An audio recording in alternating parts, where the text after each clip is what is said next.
bitch. Oh, excuse you. Baloney wash. I'm annoyed. I'm just here to give my opinion and carry Annie. Oh, it's Chris Avalon Unfiltered, bitch.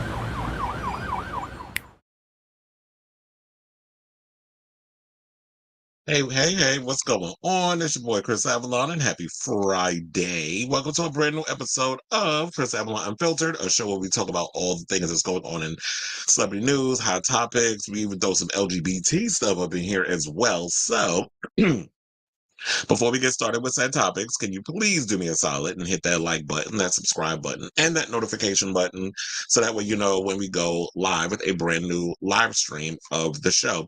And I also want to give a shout out to all those who, if you can't watch the live stream, those who watch the playback, those who have been supporting the show, those new people who have been discovering the show. I've been getting a couple of people who have been subscribing to the channel since discovering, the show, especially since I realized that more people have been subscribing when I put up the smaller clips of the more juicier stories.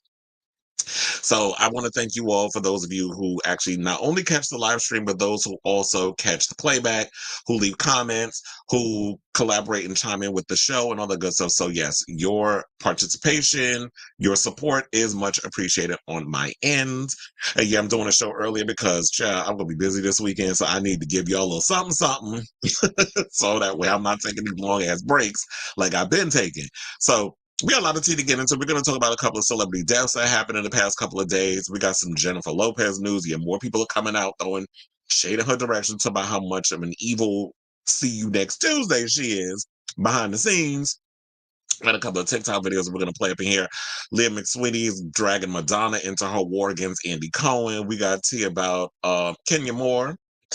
And is she not returning to the Real Housewives of Beverly Hills of Atlanta next season? We're going to talk about that. Plus, we're going to talk about this damn Cyrus family, this hot mess, Tish and Dominic Purcell and Noah and all this other stuff that's coming out with them. We're going to talk about that. Plus, we got some tea on NeNe leaks that we're going to get into.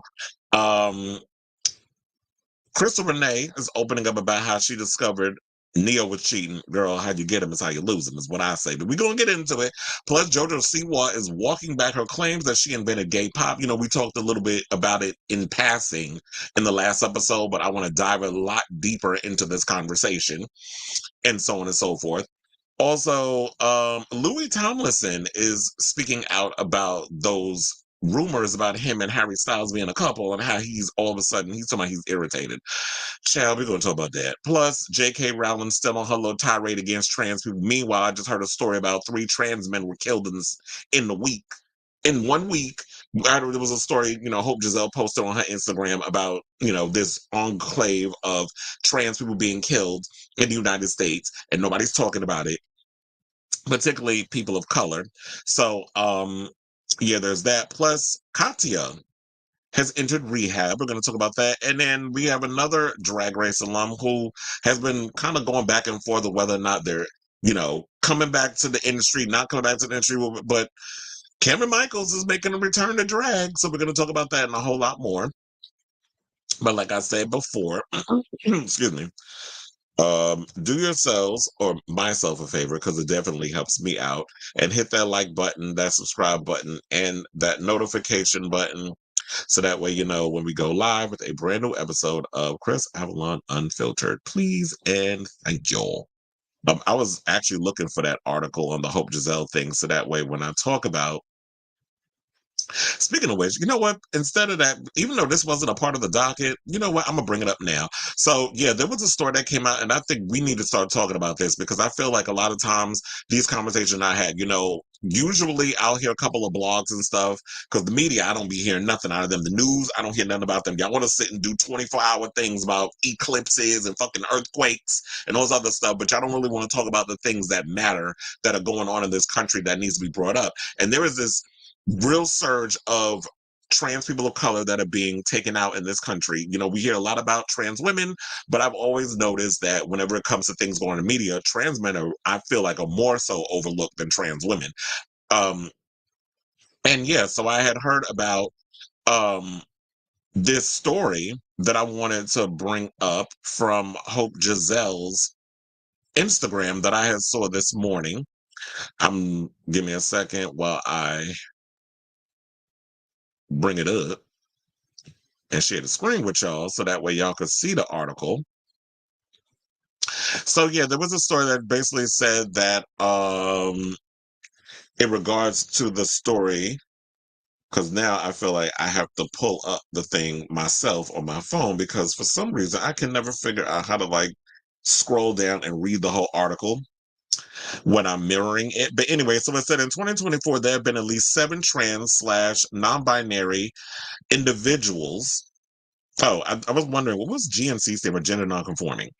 It took me a second. Individuals officially reported as victims of violent death in the U.S. 3 of those 7 were transmasculine and all within the period of a little over a month. TK Chevy Hill, 35, of Georgia, was the founder of Evolution, an Atlanta-based hair salon and barbershop dedicated to serving the LGBTQIA plus community, specializing in hair, nails, barbering, and makeup so that queer folks who may not feel comfortable in their typical salon or barbershop would have an affirming space to be and receive services. Chevy is said to have been shot to death in front of his home in February 28th. Allegedly, there is a warrant out for his cousin's arrest in association with the murder. Now, Alex Taylor Franco, 21, of Utah, was discovered. Sorry, Utah. I said Utah, sorry about that, was discovered in a remote desert area after being held against his will and shot in a vehicle by acquaintances after some kind of altercation in what is being described as a botched robbery attempt by the perpetrators on March 17th. He is described glowingly by friends and family members, the 3 passengers of the vehicle, all minors, being held in custody by law enforcement. Most recently, Legend Billions, 36, of South Florida, was shot in Hallandale Beach on April 3rd. He was pronounced deceased on April 7th. Although the media has identified him as being a transgender man, only his birth name has been reported when identifying him. Just days after his death, it is also being reported that this will not be investigated as a hate crime, but is instead being looked at as an isolated incident. And, one of the things I will say is that even when, and this is why I do what I do, is because one of the things about me is that I'm just sick and tired of the media trying to play up this BS crap when it comes to, oh yeah, let's give y'all a bunch of fluff to distract y'all from what's going on in the world, but we don't hear enough of these stories. I feel like y'all feel like people of color, Black lives, none of our lives, queer lives, none of our lives matter unless, if it happens to a white person, then we bring it up and then we have our situations. Indigenous women ended up missing all the time in this country. That don't get reported. We're hearing about trans women being murdered. Well, the only time we hear about trans women being murdered and all this other stuff, it has to be, an annual situation where y'all just collectively count all the bodies like it's some sort of genocide. And then we hear about it like that. So I feel like, and when I'm not hearing enough people talking about this, I feel like I'm going to use my show and my platform to bring awareness to things like this because all lives, especially marginal lives, should matter in this world and in this country, and people should not be taken out for being simply who they are and trying to live their life in this world. And what, I actually like the idea of, and I think we also, I don't know if we still have a queer barbershop in Brooklyn, I believe, because I remember there was this reality show that I was watching on, it's a YouTube reality show, it's not like one of those network type ones, and Chavis, who is a promoter, like a gay club promoter and stuff in New York. I remember that there was a sequence where he actually went to a gay barbershop in Brooklyn. So I love the idea that, because we always hear conversations about barbershops in the world where people talk about that a lot of gay men don't feel safe, or people, queer people don't feel safe going to a lot of urban barbershops because of the homophobia and all that, and misogyny and all the other stuff that goes on in these barbershops, especially with the conversations that the men be having in there. And a lot of times guys got to go in, queer people got to go in there, try to be, they got to change up, switch up who they are, and they got to try to put on this act where it's like, oh, you don't get clocked or whatever the case is. But what about those femme queens that go up in these barbershops and they, they have to endure this? So I love the idea that they have these barbershops. And I feel like we need more of those, and more queer entrepreneurs need to get into a space where they can create these environments for these people. But anyway, I just wanted to say condolences. My heart goes out to those lives lost, and I just wanted to bring awareness um, to something like that, to this type of conversation. I actually forgot to hit my banner. Excuse me. And now we can get into the rest of the show. So, Speaking of people and trans attractions and things of that nature, let's get into Mr. C,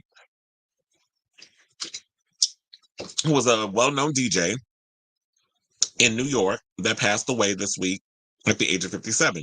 So he was a pioneer record exec, radio personality, and you know what? He was always someone that I was aware of because growing up listening to Hot 97, which is still, well, I don't know how, if they're still on top in regards to the music or whatever, because I haven't listened to an actual radio since Wendy Williams left BLS before she was, before she launched, and that was like 15 years ago when she launched the reality show, the talk show, the Wendy Williams show that was on Fox until, the situation. So I remember him from there, growing up on Hot 97, which was like huge back in the day. So according to Hot 97, they said that they said as a family at Hot 97 and WBLS were deeply saddened by the passing of our beloved Mr. C. He wasn't just a DJ, he was a pillar of our stations, bringing joy to countless listeners with his legendary throwback at noon and Friday night live sets. Mr. C's influence stretched far beyond the airwaves, shaping the very fabric of New York City's DJ culture. Our hearts are heavy as we send our love and condolences to his family and the fans whose lives he touched through his music. Rest easy, Mr. C. Your legacy will live forever. But he made a name for himself as one of New York's most prominent DJs. He DJ'd for Big Daddy Kane, who was an iconic rapper from back in the day. He discovering one of hip hop's goats, helping bring the Notorious B.I.G. to the world, and being part of the foundation that shaped Hot 97 to be what it is today. So shout out to him. And, I'm not going to throw it. Well, maybe I will. I always have to hit him with a stray. But Mr. C was also legendary for heading down to 14th Street, a.k.a. the Stroll, and picking up the girls. The trans women. He was into the girls. So that was another thing that Mr. C was known for. And Wendy Williams used to put his tea out there in the streets all the time. And then I remember there was a story that came out that he got caught. Then I think he was arrested because he was soliciting a trans woman or whatever the case was, and the cops stopped him, and he wound up getting in trouble for that. So rest easy, Mr. C, but child, that's all I gotta say on that. Now, speaking of child, let's get into that story. So O.J. Simpson, the world, it was a lot going on when I found out that OJ passed away. And I did see, because when I was working out at the gym yesterday, I did see a lot of people was talking about how, well, the news, they spend more time showing that iconic car chase and bringing up the trial and all that other stuff that went on back in the day and the murders of Ron Goldman and his ex, I think, wasn't he still married to her or whatever? Nicole Brown Simpson, and how they were brutally murdered. And, there was the big epic trial. The glove don't fit. You must have quit. Johnny Cochran, he put the glove on, but I think it was because the leather gloves shrunk because they got wet. It was a whole situation. It was sensationalized. And a lot of people to this day believe, and I think even at the time, black folks believed that OJ did it. However, I think people changed, were more into looking the other way back then, because in the 90s there was this big upsurge in racial stuff that was going on in Los Angeles, especially with how racist the police department was. The Rodney King riots was going on around that time, so there was a lot of stuff that was going on. There was a lot of racial division that was going on in America at the time.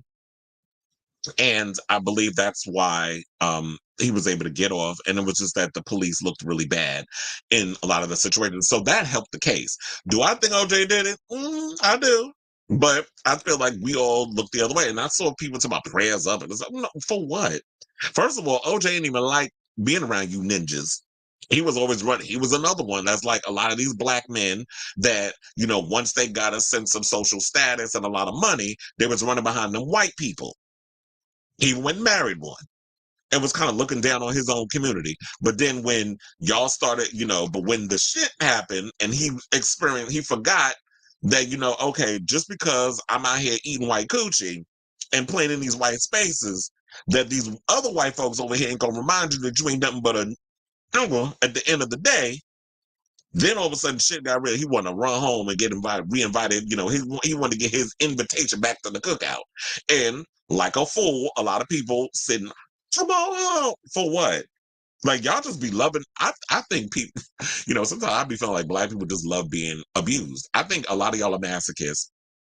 I just love getting y'all love being you love getting abuse from the very people that wouldn't spit on your asses if you was on fire. I do believe that OJ was one of those people. He is no different than Candace Owens and all these other coons that be out here that love y'all 1 minute, but when they try to get up to that higher echelon, they run over to the other people, where they feel like they gotta look down on their own people in order to get that acceptance and money from white people.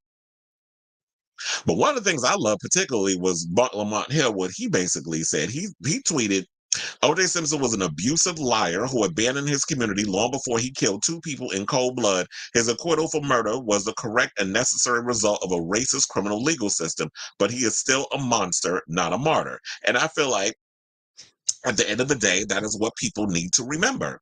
And we're going to remind them of that. But I find it funny that Caitlyn Jenner had the nerve to get her old dust mite looking ass on social media and talk about good riddance. I'm like, bitch, first of all, I know you not up in here talking about some damn good riddance when you was hobnobbing with OJ even after the death. And not only that, but bitch, you went and killed somebody too with your car to the point where you had to change your whole gender. So right message, wrong messenger on her part. But in regards to OJ, I'm sure they probably doing, he's probably reliving that whole car chase in hell somewhere. Because I don't think they, if you believe in religion and God and all of this stuff, I don't think he made it up to them pearly gates. I do feel like that, what it remind me of? I'm sure that what happened to him is that, remember the ending with Willie Lopez? In Ghost, and when he went and committed, when he died and got hit by, what was it? I think he got hit by a car, right? And then, after Sam Wheat was beating him up and stuff with the Force Ghosts and all that other mess, I'm having a ghost moment. And then it was like when his spirit left his body after he was hit by that car, and then them little demons came out of the sewer and then dragged him down. I remember when I first saw Ghost, that scene scared the mess out of me. I'm like, is that how people really go when you act up? That scared me when I was a kid. But anyway, let's get off OJ. I'm tired of her. And speaking of racism, let's talk about this. So I don't know if y'all heard, but I did hear about the story a couple of weeks ago, and I was like, let's bring it on to the episode today. So Tom Holland is about to star in I think it's in the West End though. He's about to go to the theater and perform in a revival of Romeo and Juliet. But apparently people got a problem with it because Juliet's being played by a black girl. And some people trying to say that it's not that she's black, it's that she's not attractive. Oh, because she's not racially ambiguous like a Zendaya, and her hair is not blown out, that she's walking around with braids or an afro. Because after I'm done with the article, I'll show y'all what the girl looks like in case y'all don't know. So the Jamie Lloyd Company has hit back after its production of Shakespeare's Romeo and Juliet has been a subject of what they call a barrage of deplorable racial abuse aimed at an unnamed cast member. So according to Deadline, it said Tom Holland will play Romeo and Francesca Amadwuda Rivers will play Juliet in the new production in London, and its full cast was announced last week. Now the BBC is reporting that Jamie Lloyd Company said that there's been a barrage of deplorable racial abuse directed towards a member of company. Their statement said, "This must stop. We are working with a remarkable group of artists. We insist that they are free to create work without facing online harassment. We will continue to support and protect everyone in our company at all costs. Any abuse will not be tolerated and will be reported. Bullying and harassment has no place online in our industry and in our wider communities." And Amawuda Rivers is making her West End debut in the play, and Holland is returning to the stage where he previously starred in Billy Elliot the Musical as a child, and Jamie Lloyd will direct. So this is not his first time at the rodeo, because like we said, Tom Holland started out in theater as Billy Elliot. And then he went on to start making movies and all this other stuff. So the show begins on May 11th. If y'all want to get tickets, if y'all happen to be in England, or if you're going to take a trip over there, and it's going to run until August 3rd. So I guess at this point, are we actually going to get what's that movie? When are they going to be doing the next Spider-Man? That's what I want to know. I am curious, but anyway, so Yeah, people got a problem with there being a black Juliet. To me, I just think it's ridiculous. It's a play. Romeo and Juliet are not real people.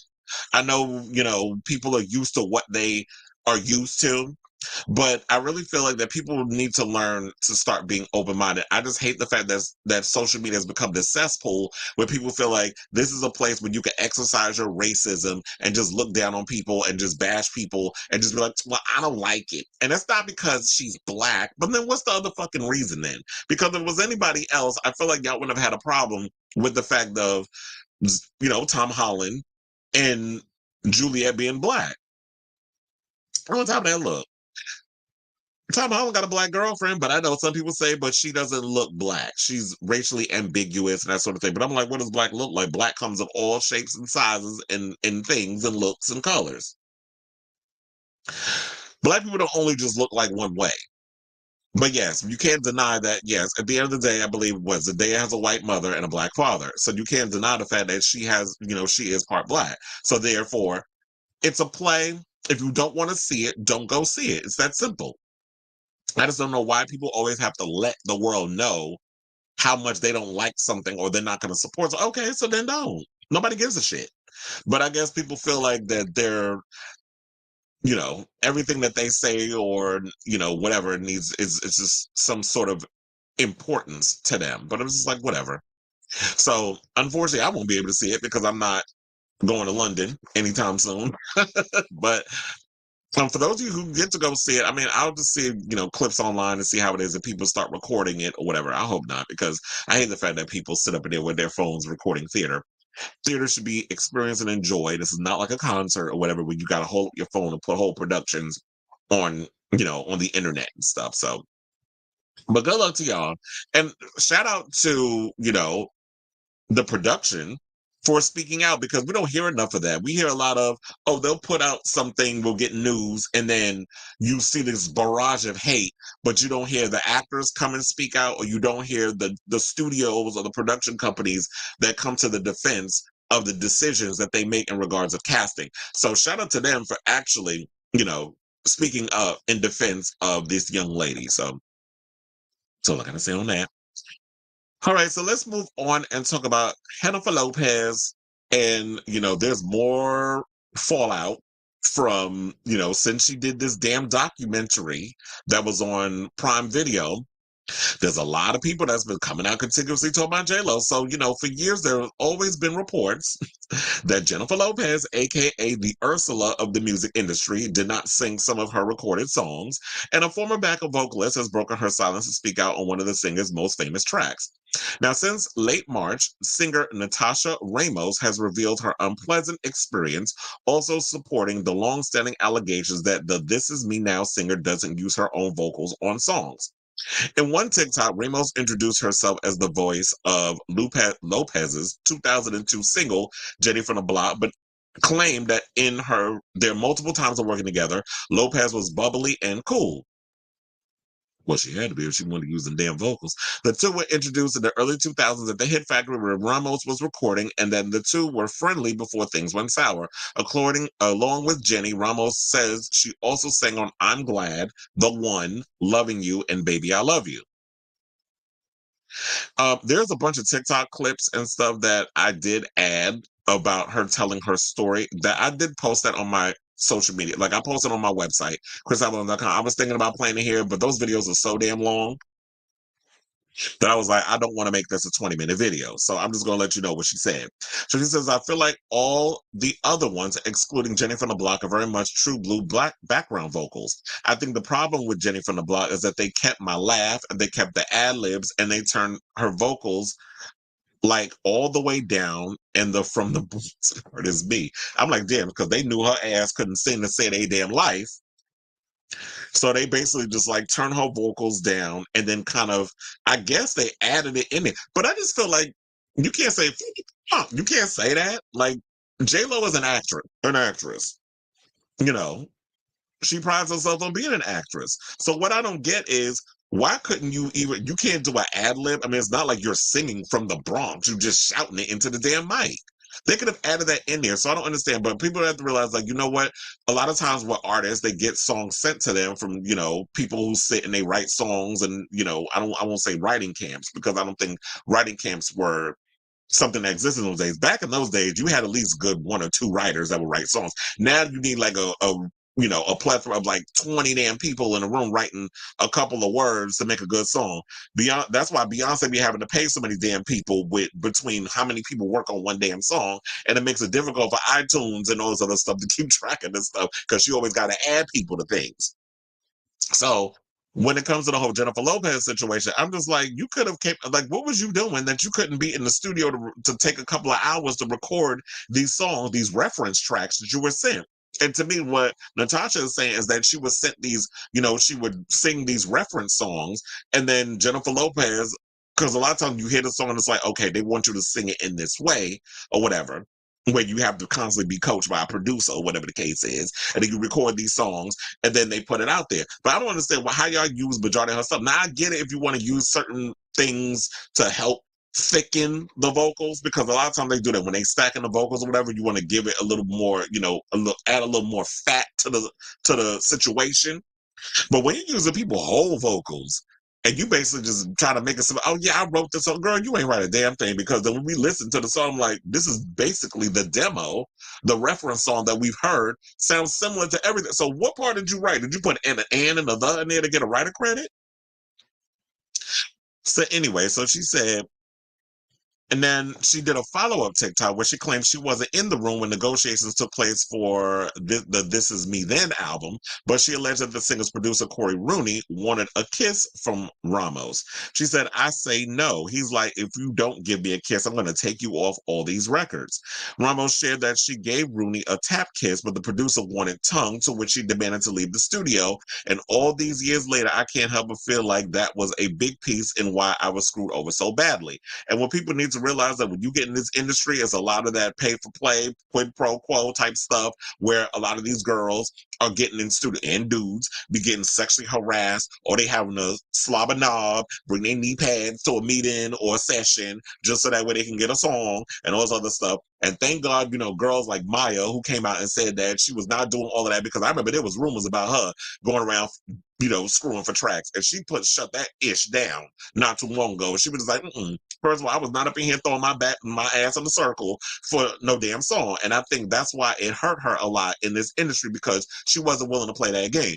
Now, it kind of made me wonder, J-Lo, what was you doing in them studios to get them songs? Because I know you wasn't doing an off-share talent. Now, if you somebody who was a moderately talented, not even moderately, like you an okay singer, and you basically, what the rumors are, she's an industry plant that was sent to sabotage Mariah Carey, and you ain't never heard, regardless of all the diva-doms that we heard about Mariah, you ain't never heard her have no situations with no fellow songwriters, producers, whatever the case is. Well, first, Mariah is very hands-on and controlling when it comes to her music. Anyway, and she writes a lot of her songs. Yeah, she'll probably get a little help here and there, but Mariah is very hands-on when it comes to her stuff. But you ain't never heard her being no diva in this way. She might be a diva in other ways, like in regards to her setups and her stage presence or other stuff. Sidebar, shout out to Mariah, who added more dates to her residency. I just heard that story, I believe yesterday. But to me, it's just like, it kind of makes me wonder. I'm like, well, damn, J-Lo, was you doing some stuff that you shouldn't have been? Like, was you out here hunting for beats? Because I really don't think she was with Diddy for love, especially when I get to this next clip that I'm going to talk about. She also said that she was contacted about a documentary being made about Jenny from the Block, in which Rooney was involved with the awkward Zoom meeting, saying, assuming that the project fell through the cracks, Ramos acknowledged Lopez's recent, Prime Video documentary, The Greatest Love Story Never Told, which chronicles her latest album and the musical experience, saying never got that opportunity. And if I'm being 100% honest with you, I definitely was trying to figure out how and when I would expose Corey. In another post, Ramos clarified that she sang the Jenny from the Block hook, but that she was unsure how much of Lopez's voice was used in the single. In the album's credit and Lopez's thank you notes, Ramos admitted that she was acknowledged, but financially she wished that she could have been taken care of a little more, saying, I was definitely taken advantage of, but what are you going to do now? And I think a lot of times it has to do with, a lot of times, a lot of girls when they get in this, a lot of people when they get in this, and I won't say just girls, They're not knowing about these contracts and a lot of how shady a lot of these producers and stuff are. So you got to make sure you got to get your own legal attorney, entertainment lawyer, not attached to the studio, someone on the outside that can negotiate your stuff and know what to read and what to tell you. Do not sign this because this is a shitty contract and they trying to take advantage of you. But I do agree. If I say in the reference tracks, if I contribute a lot to the song, I should have been taken care of. Now, I don't know if Natasha has NDAs that she had signed and is a part of, but apparently I'm assuming if she over here, spilling all this tea on TikTok, there is no um NDA. But if it is, girl, you might be facing a lawsuit because I've been hearing some people on social media. There was this one kid. Damn, I wish I'm gonna probably link it in the description later on. There was this kid that said that he did a little gay kid like Gen Zer that said that he did a whole story on J-Lo and got hit with a cease and desist. There's so many other people out here that is doing stuff on Jennifer Lopez, but why all of a sudden you picking on that little boy? That girl's a joke. But anyway, but the one that I thought that was like the real juicy story was this backup dancer by the name of Dexter Carr, who spilled some tea about his interaction with that insecure entertainer over what transpired behind the scenes when he performed with her during the infamous 2019 Grammys Motown tribute. Which I didn't understand. First of all, and I remember the day that I heard they were like Jennifer Lopez gonna be doing a Motown tribute. I'm like, Jennifer Lopez? For why? Okay, number one, I know people was like, okay, she's Puerto Rican, number one. So that was the first, right? They're like, she's not black, even though white ends kept Puerto Ricans, Dominicans, a lot of y'all seem to forget when that slave ship left Africa. You really think that it just made a beeline straight to the United States? It did make some stops. So let's not try to deny the blackness. Y'all should only be admitting that y'all, you black when you got some black dick up in you. That should be the only time. But anyway, I had to throw that in there. Because a lot of times, a lot of people like to deny the Afro part of their Latina and Latino. So one of the things that I found relatively interesting, like when I was walking about this, is like, why is she being attached to the Motown tribute? And I just thought the Grammys, y'all just missed the whole mark in regards to that whole situation. First of all, the Grammys should not have been just, put to one person handling the whole situation. It should have been a moment where you bring in a multitude of people and we're celebrating the history of Motown. So it's kind of like similar to when you watch the BET Awards, when they do these tributes and they bring out a plethora of singers that pay tribute to a certain thing, be it Patti LaBelle or, Berry Gordy or whatever. That should have been the way it was. You throwing in Jennifer Lopez, and then how the hell y'all throw in a salsa break? That was the cackle for me. Because I'm like, wait a minute. What the fuck does salsa got to do with this shit? In Motown. Because Diana Ross and them, the Supremes and Smokey Robinson wasn't up in there doing no damn salsa to their hits. Neither was the Jackson 5. So I don't understand where the salsa came from. But she always got to bring up she from the Bronx and she Puerto Rican. Like we can't look at her ass and see. Like we all got fucking cataracts and shit in our eyeballs. But anyway, let me get to this clip from Dexter so y'all can hear this cackle, because I cackled when I saw this story. And I was like, oh, the shade. But I was living for every moment. Please hold. I have a J-Lo story. The year is 2019, and I'm dancing with Jennifer Lopez in the 2019 Grammys. And she was asked to do the Motown tribute, and she said yes. As we all know, Motown is a record label, is Black-owned, a home to the most iconic artists in history, Diana Ross's Supremes, The Temptations. Wait, what happened? It stopped. Hold on, let me refresh. I have a J-Lo story. The year is 2019, and I'm dancing with Jennifer Lopez in the 2000 is a record label, is Black-owned, a home to the most iconic artists in history, Diana Ross's Supremes, The Temptations. Like, come on now, we know what's going on. I had worked with her previously before. I did a music video of her, a couple performances, I think Billboard Awards, some other stuff too, which, it was cool, whatever. I was just very shocked she was going to do a Motown tribute at the Grammys, which is a award show for music. I walk into rehearsal on the first day. Here was the first red flag for me. I walk into rehearsal the first day to the Motown tribute rehearsal. There was only 3 Black people, including myself.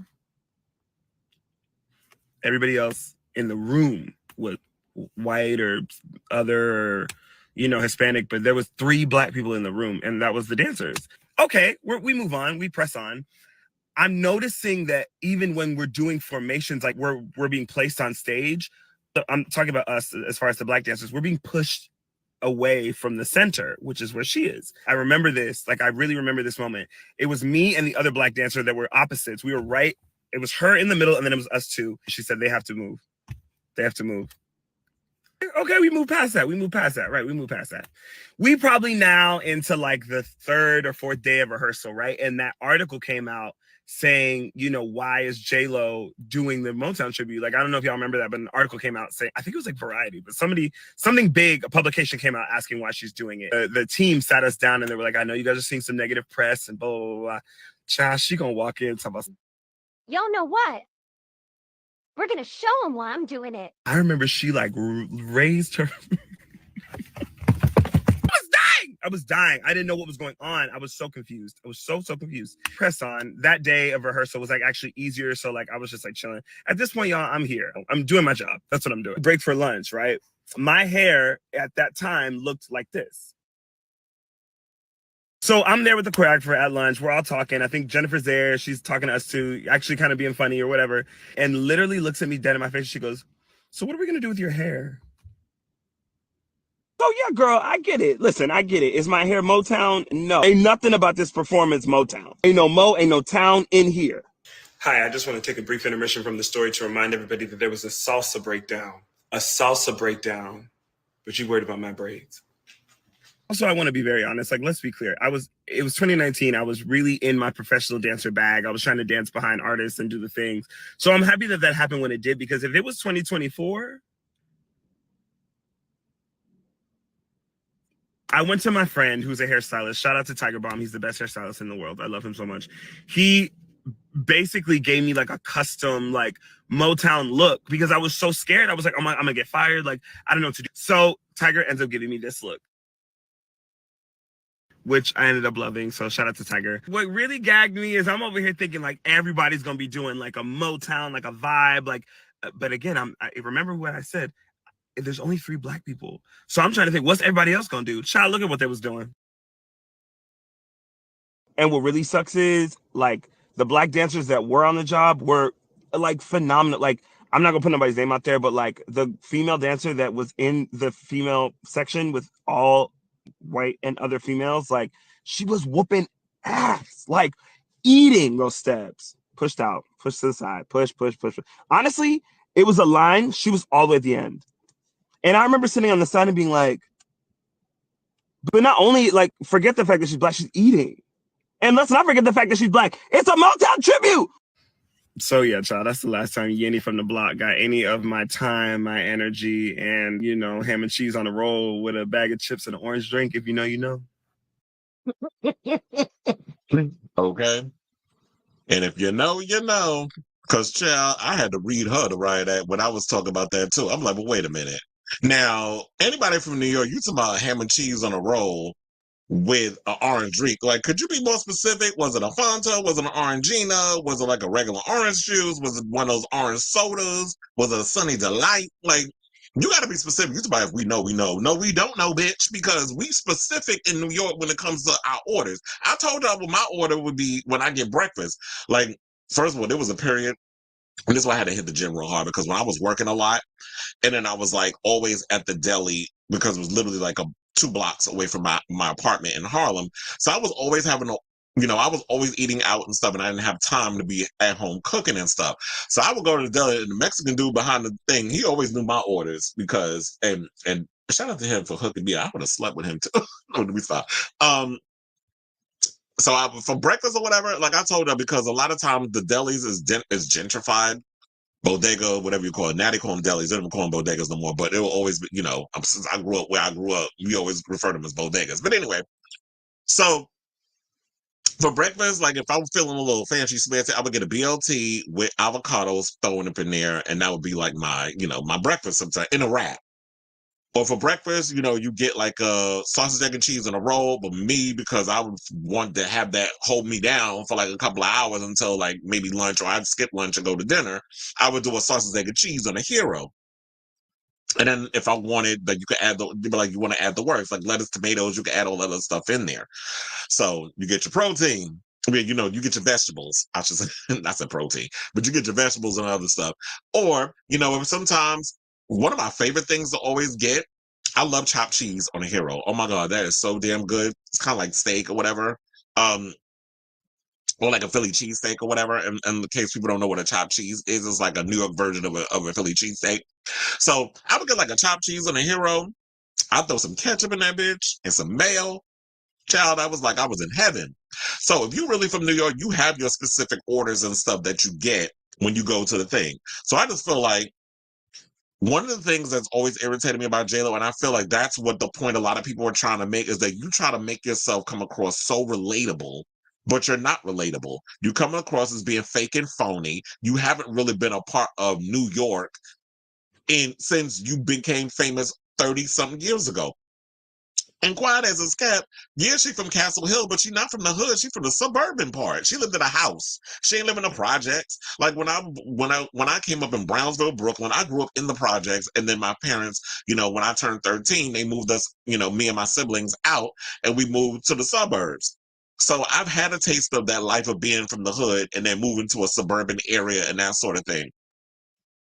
So I think that's the issue that people have. Now, in regards to that whole situation with the Motown tribute, like I said, I knew that was a mistake from the beginning. We watched the performance. The performance was a mess because you made it all about J-Lo being this pop star performing like her regular hits, but you doing Motown hits. So you try to bring that J-Lo aesthetic to that thing where you should have been, as an actress, since you an actor, you should have been trying to serve the project that you're putting forth. So when you playing them characters in the movies, same thing with the music. You should have been trying to serve up what Motown was about. It wasn't about you doing a salsa break and you being a leotard with some damn spandex and some hookah boots and having dudes grinding up on you and stuff. Like, that's not Motown.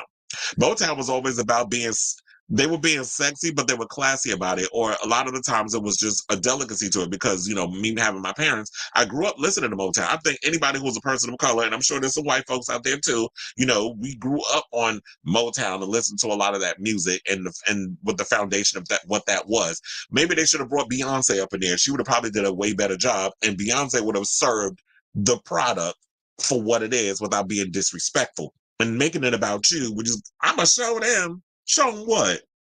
That you shouldn't have been doing it in the first place?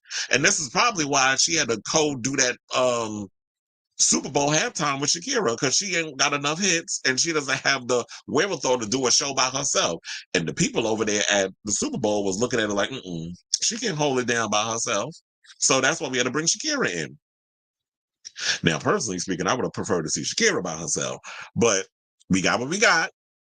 And I feel like, in regards to all of this story is not going anywhere anytime soon. Like, I feel like there's going to be more people coming out telling horror stories about working with her. And I think more reasons why people are coming out speaking about J-Lo is because of how she treats people, especially people that she looks at as beneath her. Like, you got the help, people that wait staff or whatever, when she's doing her parties or whatever the case is, they got to go through a special, servant quarters, which is like something that I thought only existed back in the day for the slaves and things, but then they still have separate quarters that they have coming up in the house, and the wait staff and all this other stuff. I saw another story where it was like the staff can't even, like, you can't, or anybody can't look at her. Bitch, I'm gonna look in that bitch face and see what she gonna say. You're not gonna tell me I can't look at you, because I'm like, what, am I gonna turn to stone? Are you trying to tell us that you're really Medusa in disguise?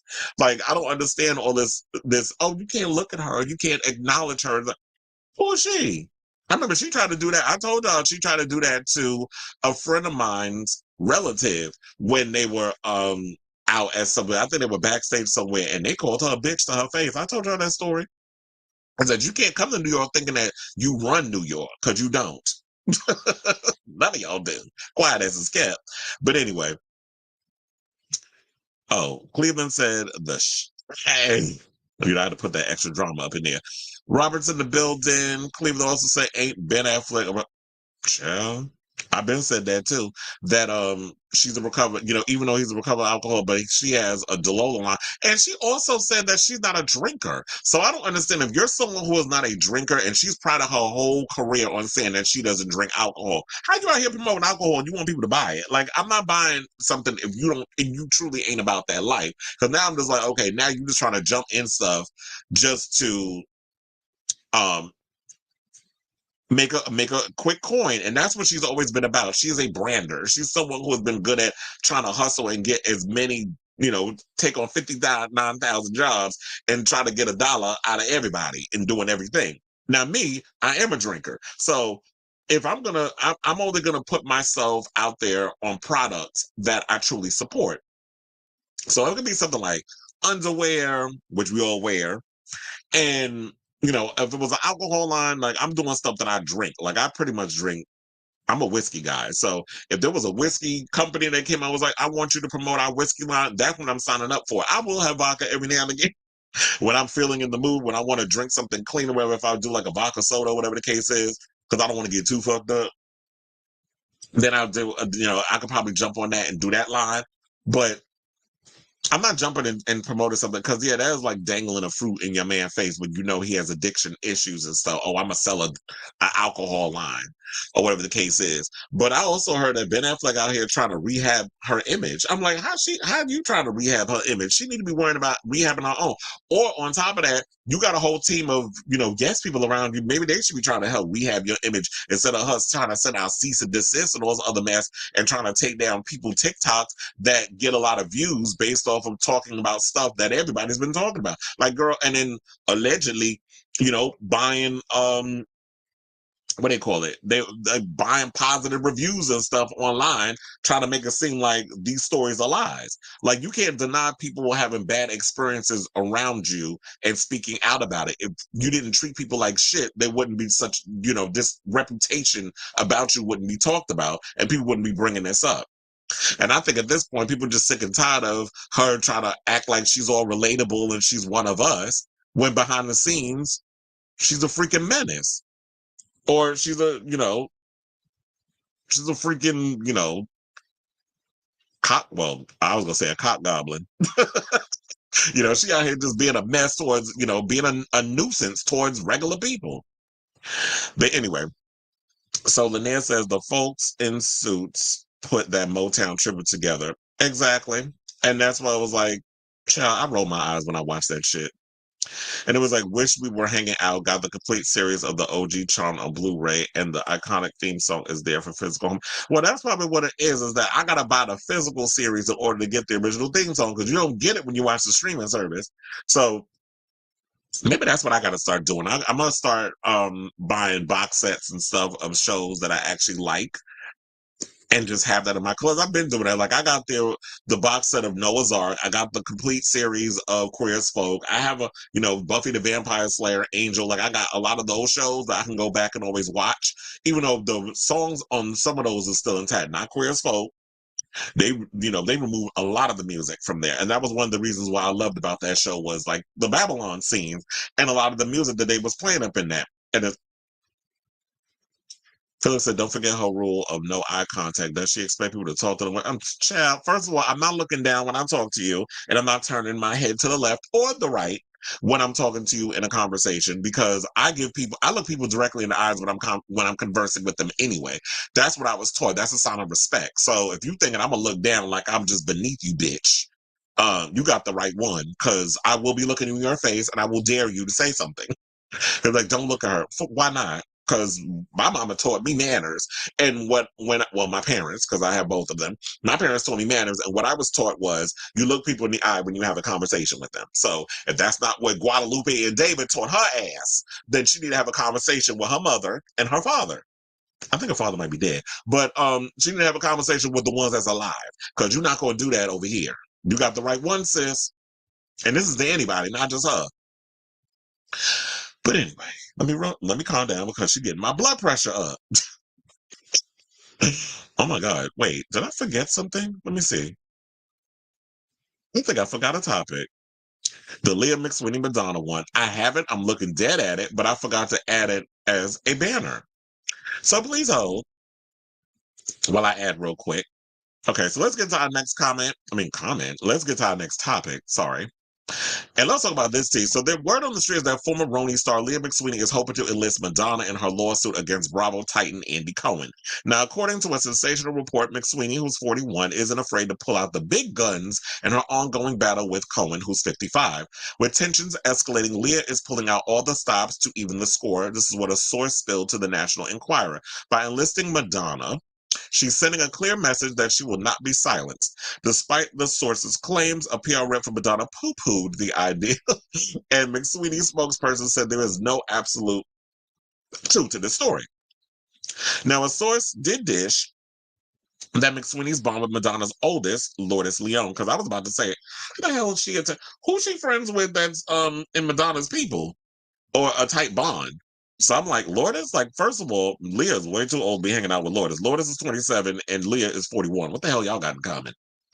But anyway, it's setting the stage for an epic showdown as they try to topple the TV heavyweight. Now, as the outlet reported, the 41-year-old reality star accused the Bravo frontman of using drugs in an explosive discrimination lawsuit. McSweeney claimed that she was institutionalized in a psychiatric family as a result of toxic work environment on the Bravo show.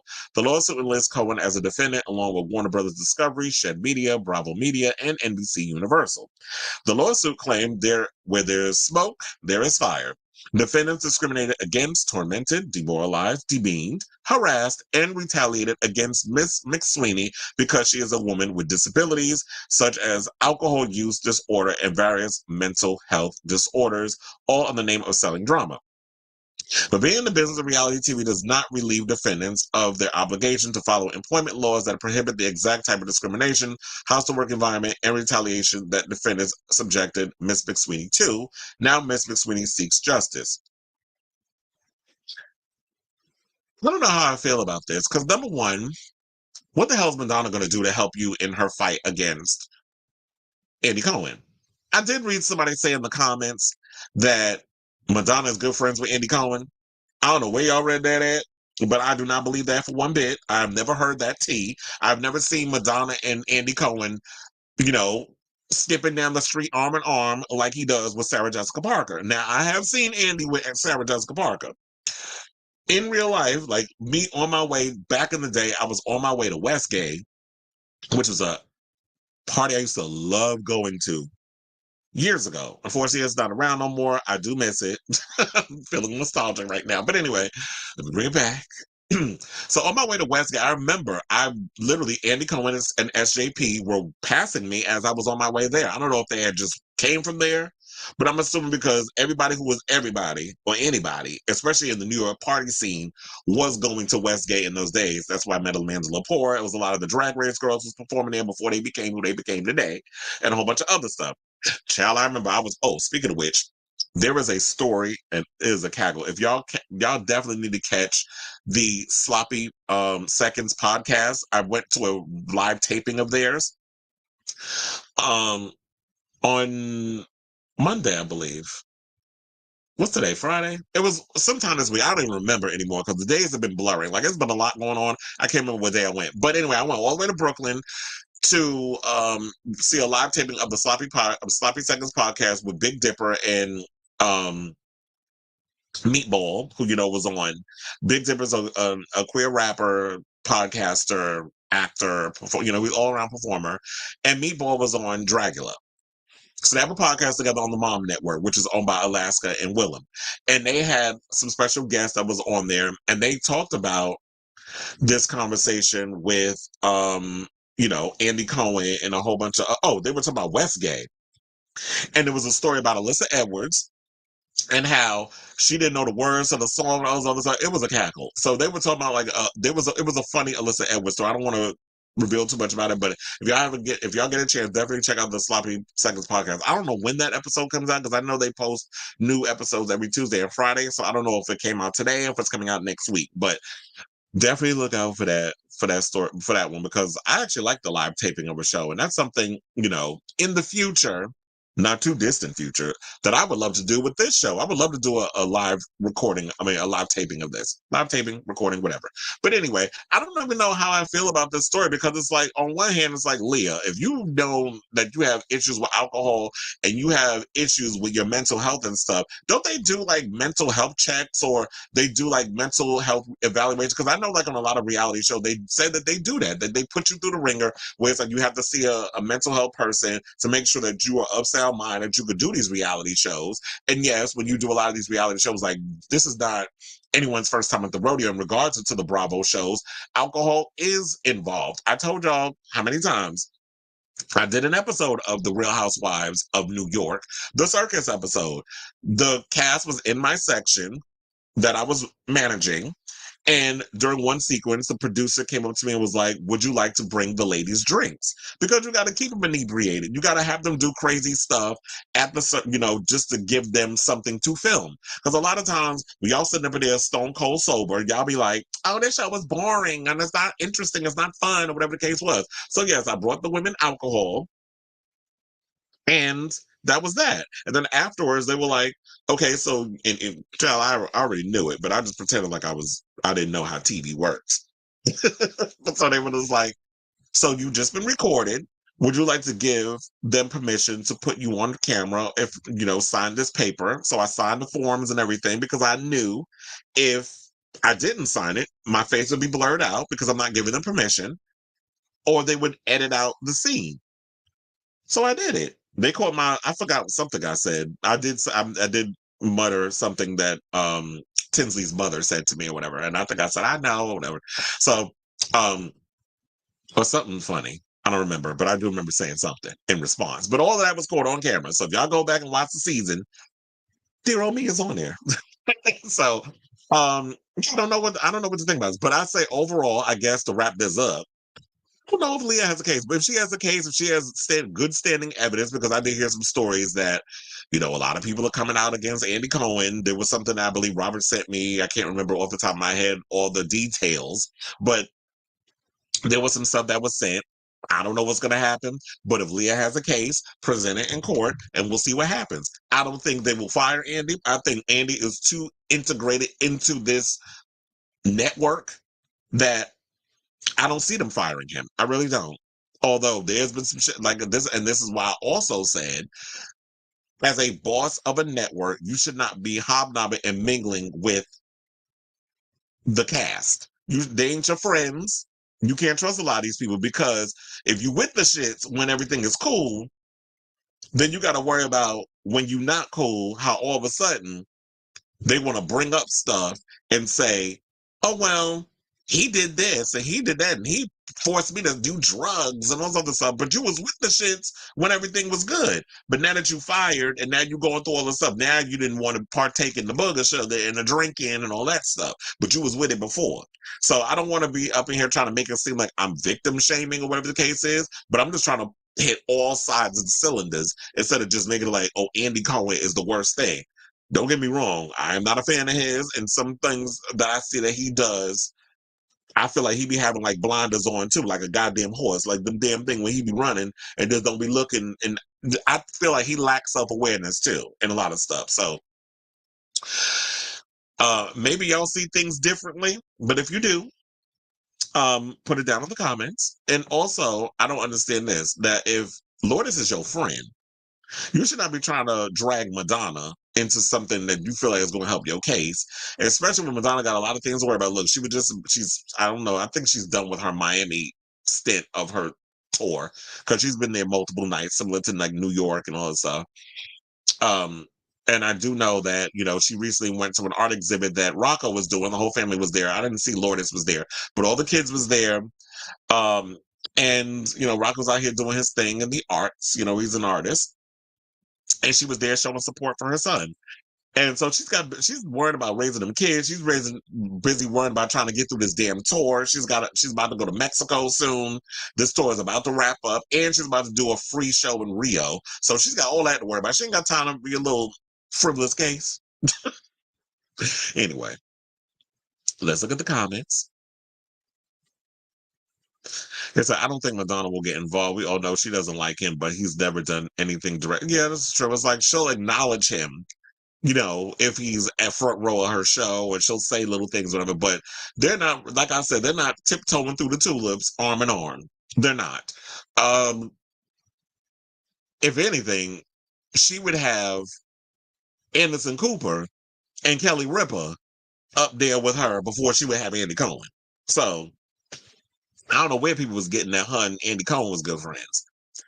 And they said she did call him out for talking about her during the show a couple of months ago. Wasn't that in New York? Yeah, it was. But she called him, I think, a silly little queen or whatever the case was. But I think it was, I'm not sure if she was serious or she was being playful. I'm going to guess she was more on the side of being playful, but I don't think she cares, because if she did, she would have been on Watch What Happens Live by now. Like, he's always trying to get her friends so he could talk about her. Like, I know Rosie and Debbie have both been on there a few times, and Sandra Bernhard, because anytime, and Sandra Bernhard is a part of his Radio Andy channel. She has a show on there. She has a podcast. So she's always going to bring up him, or, not him. She's always going to, there's always conversations about Madonna. Even like when I just saw Sandra Bernhard do the Behind the Velvet Rope podcast, that's always the main thing of discussion. It's like, yeah, we'll talk about you, but let's also talk about your friendship with Madonna. It's like, well, damn, can that ever be? It's kind of like, I guess this is what Kelly Rowland be feeling like, when y'all always want to bring up Beyonce. I'm like, well, goddamn, can I come here and promote something for me? Like, y'all know me and Beyonce are good Judies, but you don't always got to constantly assert Beyonce in the conversation, because Beyonce won't ever give y'all an interview since she stopped giving them over a decade ago. But anyway, let's move on. And what is other? Oh, so let's talk about Tish Cyrus, because girl, this lady is a mess. Oh wait, no. Let's talk about Kenya Moore hair care. I forgot that, because we're in the Bravo situation. So apparently, congratulations to Kenya Moore, but I had a feeling she was going to be coming back to the Real Housewives of Atlanta for season 16. Like I've always said, like if they were going to bring anybody back, definitely bring back Kenya Moore. So the former Miss USA will officially be returning to ROA for the upcoming 16th season alongside frenemy Portia Williams.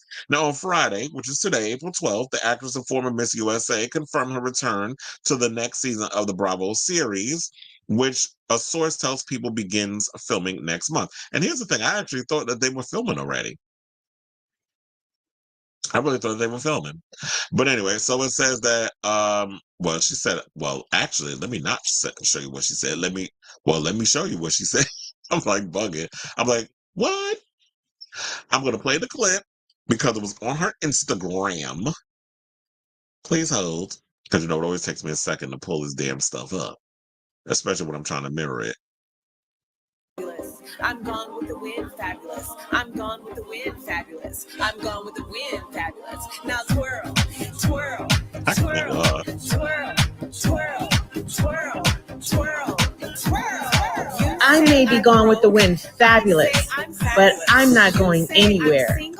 I say I'm fabulous. You say I'm done. I say I'm fabulous. You say I'm ugly. I say I'm fabulous. I'm gone with the wind, fabulous. I'm gone with the wind, fabulous. I cannot with her and that girl. You know what? I have to say, no shade, but Gone with the Wind Fabulous has always been a bop to me. Like there's very few songs that come out of the Bravo girls that will still get me going. Gone with the Wind Fabulous is one of them. And also, thanks to Candy, Don't Be Tardy for the Party from Kim Zolciak. I still listen to that song. That song is definitely a bop. We can't deny it. That, due to Candy and how cheesy bad that song is, it is a cackle. So, I love how Kenya is not afraid to poke fun of herself and, do this whole thing. That was such a cheesy little thing she did on Instagram, but it was cute. And, you see Carlos King, who always worrying about every other show but his own on the OWN network, is in the comments. I'm like, yes. And then I see Melissa Gorga commented, The Neighborhood Talk commented, Nathan Hale Williams, Portia even posted something. So I think her and Portia is actually in a good place because, remember at one point, Portia went at it during the reunion to the point where Portia put paws on her. And that was interesting. She was trying to get Miss Portia fired. So, it's good that they're cool and stuff for now. But in regards of the whole situation, I want to see who else are they saying that has been invited. Well, we know Marlo is not coming back, thank God. I just thought that once y'all gave her a peach, she just became even more unhinged. And the show was just insufferable at that point. Candy boring ass is gone. Good. Continue to go out and tour with Escape and the Queens of R&B. Just continue to do that. And I don't know if we get in a reality show of SWV and Escape. I don't even know if that's happening. I'm confused as to what this is. All I know is with that, we know about the concert and the tour, but they haven't really, I don't know if they've actually officially made an announcement that they're coming back for season 2, but I did hear the drama with Latasha Scott. We talked about that on the recent show. So yeah, Candy's not coming back. Marlo's gone. Sanya Richards, Ross Bourne behind is gone. And the good thing is Portia's coming back. She left after season 11. Now she's back 5 seasons later.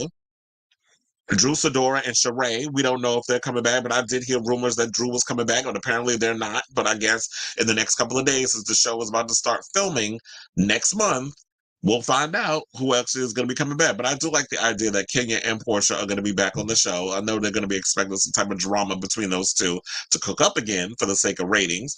But yeah, and Sheree, at this point, I feel like, she gonna need the money, but she don't be bringing nothing to the show in regards to whenever she is brought on. So I don't know. But and look, she finally finalized her divorce with Mark, so good for them. Because Mark, my rookie now, I don't know what she saw in that heifer. And Quiet Access Kevin, I really think he a part of the Rainbow Coalition, but ain't truly embraced his "how you doing" side. And what else? Oh, and yeah, I don't know. So I guess Cynthia's going too, but I always said, like, you know what? If they really want to bring a good black girl, whatever, she need to go to Beverly Hills. You got Anne Marie out here talking about, oh, they only wanted one black girl and that one black representation to be Garcelle. But I'm like, bitch, your ass was boring. All the time that you could have came on and really gave a show, you didn't give a show. You worried so much about Sutton esophagus. That's all you was worrying about. But then, you were dealing with filming the show at the time of your mother was being sick, and I think she died. And then you didn't want to address the issues in regards to your husband being transphobic, and you co-signing on it, talking about you didn't want to see trans people playing in sports and all this stuff. And you talking about that you agree with your husband when he said that he was against it. I heard that they did bring it up on the show, but they cut it out. And I'm like, but wait a minute, if we're really trying to create context in a reality TV show, why are these producers so busy running around trying to protect people for putting their shit out there? I would rather there be a situation where we gotta, and even though I'm not particularly a fan of his, Jared Carmichael putting all his warts and all out there, and people are out here discussing the situations with him between his mother and his father. The father starting a whole nother family, while he was with his mother. The mother out here trying to pray the gay away with him, and him with his issues, especially when it comes to black on black relationships and how he be running after these white men and want to play slave play and all this other mess that's going up in there. We talked about it on the last show, but it's funny how he went on The View and they didn't bring none of that up. They wanted to focus so much on his parents trying to accept his sexuality and that sort of. I'm like, that's not all the show's about. Why y'all not talking about the racial undertones and all the other stuff with him and the mixed race thing and how, he's over here running behind these white boys and then talking about race play. Y'all didn't bring none of that up. So this is why I said these mainstream shows, y'all are going down the toilet. While a lot of us over here on the YouTube and the streaming services are thriving because we talk about the things y'all scared of talking about because these people that work upstairs in the power over the networks are they don't want to hurt nobody's feelings or they don't want to lose celebrity gas or whatever. Y'all want to sit and, push them delicately through things instead of really holding them their feet to the fire. But then they want to go in on that kid that was talking about racism is or what he said. I was like the one that they had on not too long ago on The View, where he was talking about black people using racism and stuff. That he went on Joe Rogan and a bunch of other stuff. And how Sonny Hostin decided to go in on him. But I was expecting Miss Ungawa Black Power to take Jerry Carmichael to task. And she over there, oh, I watched it. Yeah, you watch and read everything, apparently. But anyway, this is about Kenya and them. I just went on this whole tangent. But anyway, good for you to come back, Kenya, to the show. I'm curious to see how this show is going to pan out, but I'm really hoping that we find out the official cast, the new girls that's coming on, as well as the vets. So, oh wait, and I think I had this Another one too. Hold on. Oh, Sailor Mermaid's in the building. How you doing? All right, so let's get into this. This Tish Cyrus story.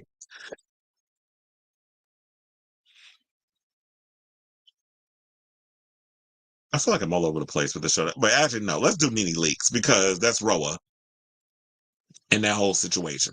So NeNe Leakes is talking about that she's okay with um being in a relationship with somebody who's not 100% faithful. But she said if you're gonna cheat, at least do it with some class. Now I don't know how you could classily cheat.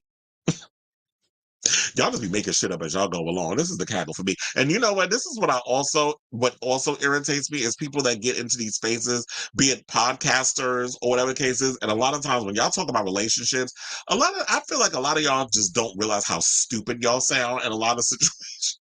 But NeNe, chill, I'm about to read you for this. She said, now respectful cheating, I could deal with that. This is what she told Carlos King during the IG live video obtained by TMZ. She said, if I'm here in Georgia and you went to San Francisco for the weekend, I'm saying any city where you don't know, it won't hurt you. The Real Housewives of Atlanta alum 56 then listed how people can be disrespectful when they have a side piece, saying these are the ones that aren't respectful. They are talking to the side piece and lying to them. If you're going to be respectful, you tell that person, give me 50 feet on my woman. Like, don't ever approach me when you see me with my woman.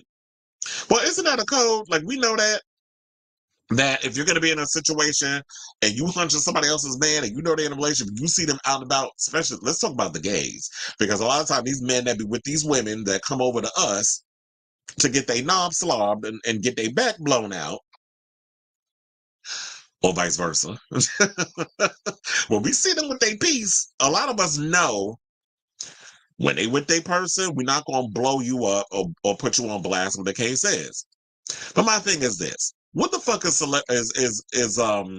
respectfully cheating? I would think, wouldn't there be an open relationship? Like, if you want to be in an open relationship, I feel like you should be open and honest about that and want that instead of, oh yeah, if I'm in another state and I'm at home thinking that my man is being faithful, but he out here hunching all these other people. As long as you're wearing condoms and all this other stuff, I can get that. But don't be out here raw dogging it, making whole babies with people behind my back, Neo, because we're about to get into him in a minute, while you married, and being sloppy about it. So I feel like people need to be on it. But I feel like also respectfully cheating sounds ridiculous. I just feel like NeNe is one of those persons. It's better to have a piece of man than no man at all. Like, I feel like that's what she's giving with this whole situation, because she has mentioned in the past that she felt like her soulmate was Greg. And now that Greg passed away, she's just tolerating any man, like any man will do, because she don't want to be alone. And no shame, but I'd rather be by myself. I'd rather do bad by myself than have to be in a relationship where the person I'm with doesn't respect me and my boundaries. I'd rather just be single. But the problem is a lot of people out here be dishonest. Nobody wants to be forthright in what they want because they worried about hurting people's feelings. But I'm like, look, just be upfront and tell them from the beginning, like, you know what? I love you, but also I need to be able to sow my wild oats with other people. That don't mean I love you any less. And if you can't accept that, then you know what? Don't accept it. It's perfectly okay. Move on to the next person who will expect and respect your boundaries. Meaning that you want to be in that monogamous one-on-one relationship where no cheating is involved. But child, you live in Atlanta, so I know it's like maybe 3 straight people that live out there in general, and the rest of them out here being a hot ass mess. Cause look, there was a story that came out that Atlanta is in the top 3 of states, of cities, because Atlanta is a city in Georgia, correct? Sometimes we forgetting. Look, Atlanta's up there in the top 3 of places that the HIV numbers is crazy. I just saw that article. I meant to post it on my website. But and I forget the other places that were mentioned, but Atlanta is the children out there carrying without the protection and the PrEP and all the other stuff that y'all should be using. And then King jumped in and said, this is why your side P doesn't call my phone saying put my man on the phone or post on your social media. And that's what it is that, because you know what, and I have to say also was like, if you do got a side piece, you definitely need to put them in check and stuff. But I realize, like, when you watch a lot of these things that's been going on, especially reporting on these stories, a lot of these side pieces be hot messes. Y'all want to come out and get pregnant by them, or you want to put them on blast on TikTok or whatever the case is. Oh yeah, I've been sleeping with this. I'm like, okay, so what are you getting out of that? Like, the smart, back in the day, side pieces was smart when you got with people who had some money. You knew your place, you understood it, and that man took care of you. And the girl just sat there and put up with it because she was getting a check out of it. So, like I said, more people need to be honest and stuff about they want. But I don't know. It's like, when you talk about respectfully cheating, I side eye that. But in regards to relationship, I just feel like people need to be forthright and honest with what they want out of a relationship. And if you want to be in a relationship where it's like, okay, so when I'm home, I'm faithful to you. But if I'm out in the, traveling and working and stuff, I got my needs and you're not always going to be there to fulfill them. So I'm going to get on whatever app and I'm going to have a little hookup with someone. But if you're going to do that, wear a condom. Protect yourself because you don't know what these people got that's out here. You could be bringing diseases home to your wife or your same-sex partner, depending on what you into. All right, so let's move on, and now let's talk about Tish Cyrus, who, speaking of cheating, because this family is a hot ass mess. So Tish and her husband, actor Dominic Purcell, have been working on their marriage following the fallout from the drama with her daughter, Noah Cyrus. Now, an insider told Us Weekly Thursday that the couple has been working on communications. This is not this Thursday, this is last Thursday. Working on communication and sought therapy together amid bombshell reports about their marriage, saying it pushed them away from one another and is going to take time to heal, a second source told the outlet. Last month, several outlets reported that Purcell had been romantically involved with his now wife's youngest daughter before they got together. Noah and Dominic were seeing each other in a friends with benefits way, off and on, an insider told People at the time. They stopped seeing each other and then Tish started something up. According to Us Weekly, who was the first to report the news, the Prison Break actor, who's 54, and the July singer, who's 24, were allegedly involved in around 8 or 9 months before Tish started pursuing him. Noah was reportedly distraught and offended by the entire situation, driving a wedge between her mother and the daughter. While none of them have addressed the situation, Tish is reportedly holding out hope that Noah will eventually come around. Really? Okay. Something wrong with her. Because I don't know how you think that your daughter is in a relationship with a man 30 years older than her, because she's 24, he's 54. So your daughter is getting her back blown out by a man 30 years older than her, right? And then the mother comes along. It's kind of like, did you even know that your daughter was messing with this man? And then all of a sudden, like, you get with him? And it makes sense. I ain't seen Dominic acting nothing since Blade Trinity. That's the last time I seen him in something. Maybe he has been acting a lot of straight to Netflix movies or whatever the case is. If he has been, let me know. But the last time I've seen Dominic Purcell in something was when he played Drake, aka Dracula. That was a horrible fucking villain, by the way. In one of the worst Blade movies ever made, Blade Trinity. I love me some Ryan Reynolds and Jessica Biel and Wesley Snipes. But that movie was a hot ass mess. But this story, I'm just like, is she serious? Like, are you dumb? You really think your daughter is going to be okay with her mother being married to the very man? First of all, you marry her sloppy seconds. And Miley being okay with it. At first, she was upset about it because she didn't know the backstory of why, with all this until the story came out in the media. But she's like, oh, but I support my mother regardless. But you not okay with your father dating a woman your age or married to a woman Miley's age. You have a problem with that, but you don't have a problem with your mother not closing her legs to a man that your sister was hunching first.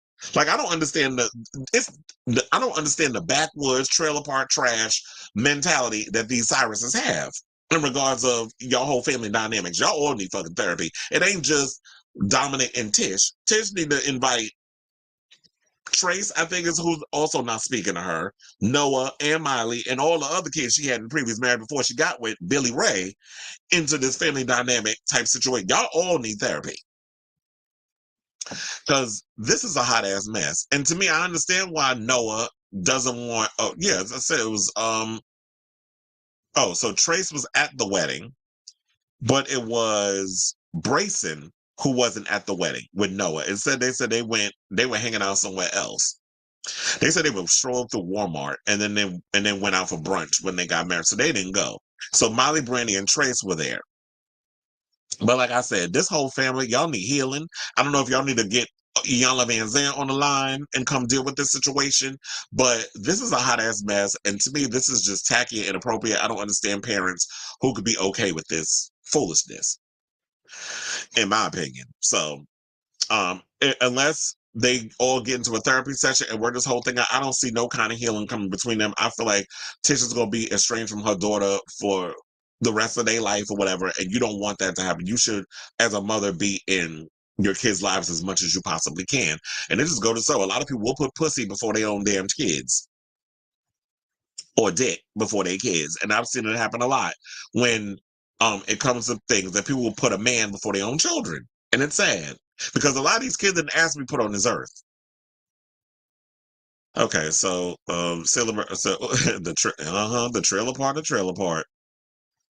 Okay, now speaking of cheating, let's get into this mess. Let's talk about Crystal Renay, who's speaking out about her marriage to Neo. Now, on Thursday, April 11th, The Breakfast Club published an interview with Renay and Usher's ex-wife, Tamika Foster, via YouTube, because they're a part of that show that Carlos King is doing called Bold and Bougie. I'm not watching that mess, because I could care less. Y'all basically just keep recycling the same format of the Real Housewives and all these other stuff, but y'all just put a new, or Basketball Wives, and y'all just put a new damn name on it. But it's the same BS. But anyway, so Renay explained that ironically she made the discovery through one of Neo's past appearances on the radio show. She says, "What? And I would play the clip, but I don't particularly care for the Breakfast Club, and I don't want to get my video flagged for copyright infringement. Although we do have the Freedom of Speech Act or whatever it is of 1973, that the Fair Use Act, I should say, not Freedom of Speech. Well, it's Freedom of Speech and the Fair Use Act that." We have a right to use fair play usage of things without copyright infringement and whatever. But anyway, I didn't want to put that up there. And B, I want to look at that man looking bitch, Jess Hilarious, and that stupid motherfucker, DJ Envy. Because I don't understand how you a Virgo and you went to a prestigious college, but you dumb as a box of goddamn rocks. But anyway. So she said, well, what's funny is it was the Breakfast Club, clarifying that this occurred before Jess Hilarious joined the show and while Angela Yee was still a co-host. Remember when y'all asked him the question, would he be okay not knowing if his partner is cheating? He was like, I would live in a blissful bubble. Neo's ex-wife explained that his answer didn't sit well with her. She said, something ain't right. Is that how he wants me to think? She recalled telling herself at the time. Renay went on to explain that the same day she found everything she needed to find out, and when she confronted the singer, he had no choice to admit his wrongdoing. So she brought all this other stuff up, but in my opinion, I don't feel sorry for her. Number one, how you get him is how you lose him. Because number one, she was the other woman when he was married to his previous wife that he had to get her tubes tied because he said he ain't want no more kids. But then he started hunching this heifer and had a whole bunch of kids with her. So Neo soup cooler having ass, big head, wide back ass, been having, has always been a piece of shit. He's had a couple of good songs or whatever. They all started to sound alike after a while. But I've always felt like he was an asshole. Like I've always gotten that energy from him. So I don't particularly care for Schaefer. He said a lot of dumb shit over the years, particularly when they talk about trans children, all the other stuff, like a lot of things he's just highly uneducated about. So I've never particularly cared for Mr. Schaefer. Soup cooler having ass, and he do give me Butch Queen tease. Because I remember there was a story that came out allegedly that he was going to come out in the cover of Vibe magazine, but that didn't transpire. So whatever. So like I said with her, like, okay, I'm glad you told your story and I'm glad you have an opportunity to be on a reality show to get a little, a little coin, whatever the case is. But I don't feel sorry for you because at one point you were the very woman that you are mad about Neo being, where he went and knocked up a whole nother woman and then he was talking about how he demanded a paternity test. because he had gotten this girl pregnant or whatever. I think it was the Shade Room that reported this. Let me see, because I think I actually have that here. Yep. So I found it. So it's like, yeah, he filed a motion to establish paternity of youngest two children he welcomed with another woman. So you was out here doing the same thing, where it said that the documents state that Neil is going the legal route to determine if he is the father, so he could be awarded joint legal and physical custody of them. And this came out last year, May 2023. So I don't remember what the outcome of that was, and nor do I care. But I just wanted to point out that, you know what? Like I said many a times over, how you get him is how you lose him. So I'm not surprised, and I don't feel empathy for her, because you ain't close your legs to that married man. But anyway, so it said, I'll share the review with you, but Huffington Post dragged BET Plus for remaking Don't Tell Mom the Babysitter's Dead, an all-white cast film, and BET and Viacom is wrong for doing it, given the culture wars. Well, look, at the end of the day, like I said, if there's a story there that you could do, then I don't mind you bringing other people in, because we talked about earlier in the show about the Romeo and Juliet musical in the West End that people are upset about because Juliet is being played by a black actress. Tom Holland is playing Romeo and a black girl is playing Juliet, and how people are upset. I feel like if there's a story, if you can take a story and you can make it interesting, I don't have a problem with it. But if you're deliberately trying to beat people over the head with this, oh yeah, let's just make it racially ambiguous because we want to, fill a quota. If you try to do that forceful quota bullshit that Hollywood tries to do because they want to make themselves seem like they're progressive and they're all inclusive, then I'm seeing the BS a mile away, and it comes across as being forced and phony. Those are the ones I don't like. But I'm here for diversity in movies, or if you could take a pre-existing IP and give it a different look, a different twist. If you could do if there was a gay Romeo and Juliet that came out, I would support it because it's a different take on something that has existed for, I don't know, how old was William Shakespeare? Did he come out like the 1600s? So over, about maybe 4 or 5 decades ago. I don't know. I don't know how old William Shakespeare is or when he started making stuff. I don't have that information in front of me. But if you could take a different, like I said, if you could take a different IP and make it interesting, I'm here for it. So if I'll see how Don't Tell Mom the Babysitter's Dead is. If it sucks, then we have the original movie. That's why I would say I don't really get mad about people remaking stuff anymore, because I'm just like, if it sucks, then at least I got the original content, the original movie. I don't feel sorry for her either. I haven't forgotten that texturous remark she made about her child. Oh, I didn't know anything about that. And she made a comment about her child's hair texture. And so I think I said before, Dio reminds me of a porn director I worked with, Tyson Kane. He was know-it-all, nothing. There's a lot of know-it-alls running around here, hoping he inherently her Hawaiian good hair. Who inherits her? Oh, that's what that was. That she had a child that she said that she wanted the child to have her hair texture because she's part of I didn't know what her nationality was. She looked black to me. But maybe what it is that I really wasn't looking at her like that, or I thought she was a light-skinned black woman. I didn't know she was, mixed with, he's another one that, none of these mainstream people that is like, if I'm going to get with somebody, they got to be light-skinned or they got to be racially ambiguous. Further proving people who look alike tend to act alike. Mm-hmm. And it said, when the preference ain't preferencing no more. Okay. All right, so let's move on to our next. Okay, we're gonna get into some how you doing topics. So let's talk about JoJo Siwa. So we've been talking about her a while. Like I remember I talked about her in passing in the last episode. Like I was talking about her in this whole rebrand that she's trying to do with her music, where she's trying to transition from doing that the teeny bopper horrible ass music, with the bowl head. She used to wear the bows in her head to the side, and she used to sing these little Disney-fied kitty songs. And now she wants to transition into her Miley Cyrus Bangers era. Well, apparently this era is not working because people are calling her out saying, like, girl, nobody is buying what you're selling. Somebody sent me something. Who was it? Oh, wait, hold on. Because a friend of mine sent me a post And I didn't even know this. They said, well, first I heard that Miley Cyrus actually, that this song was supposed to be a part of another type of situation. They said there's this girl. Let me see, because I don't want to have my phone blasted. So there was a girl by the name of Britt Smith who actually recorded Karma back in 2012.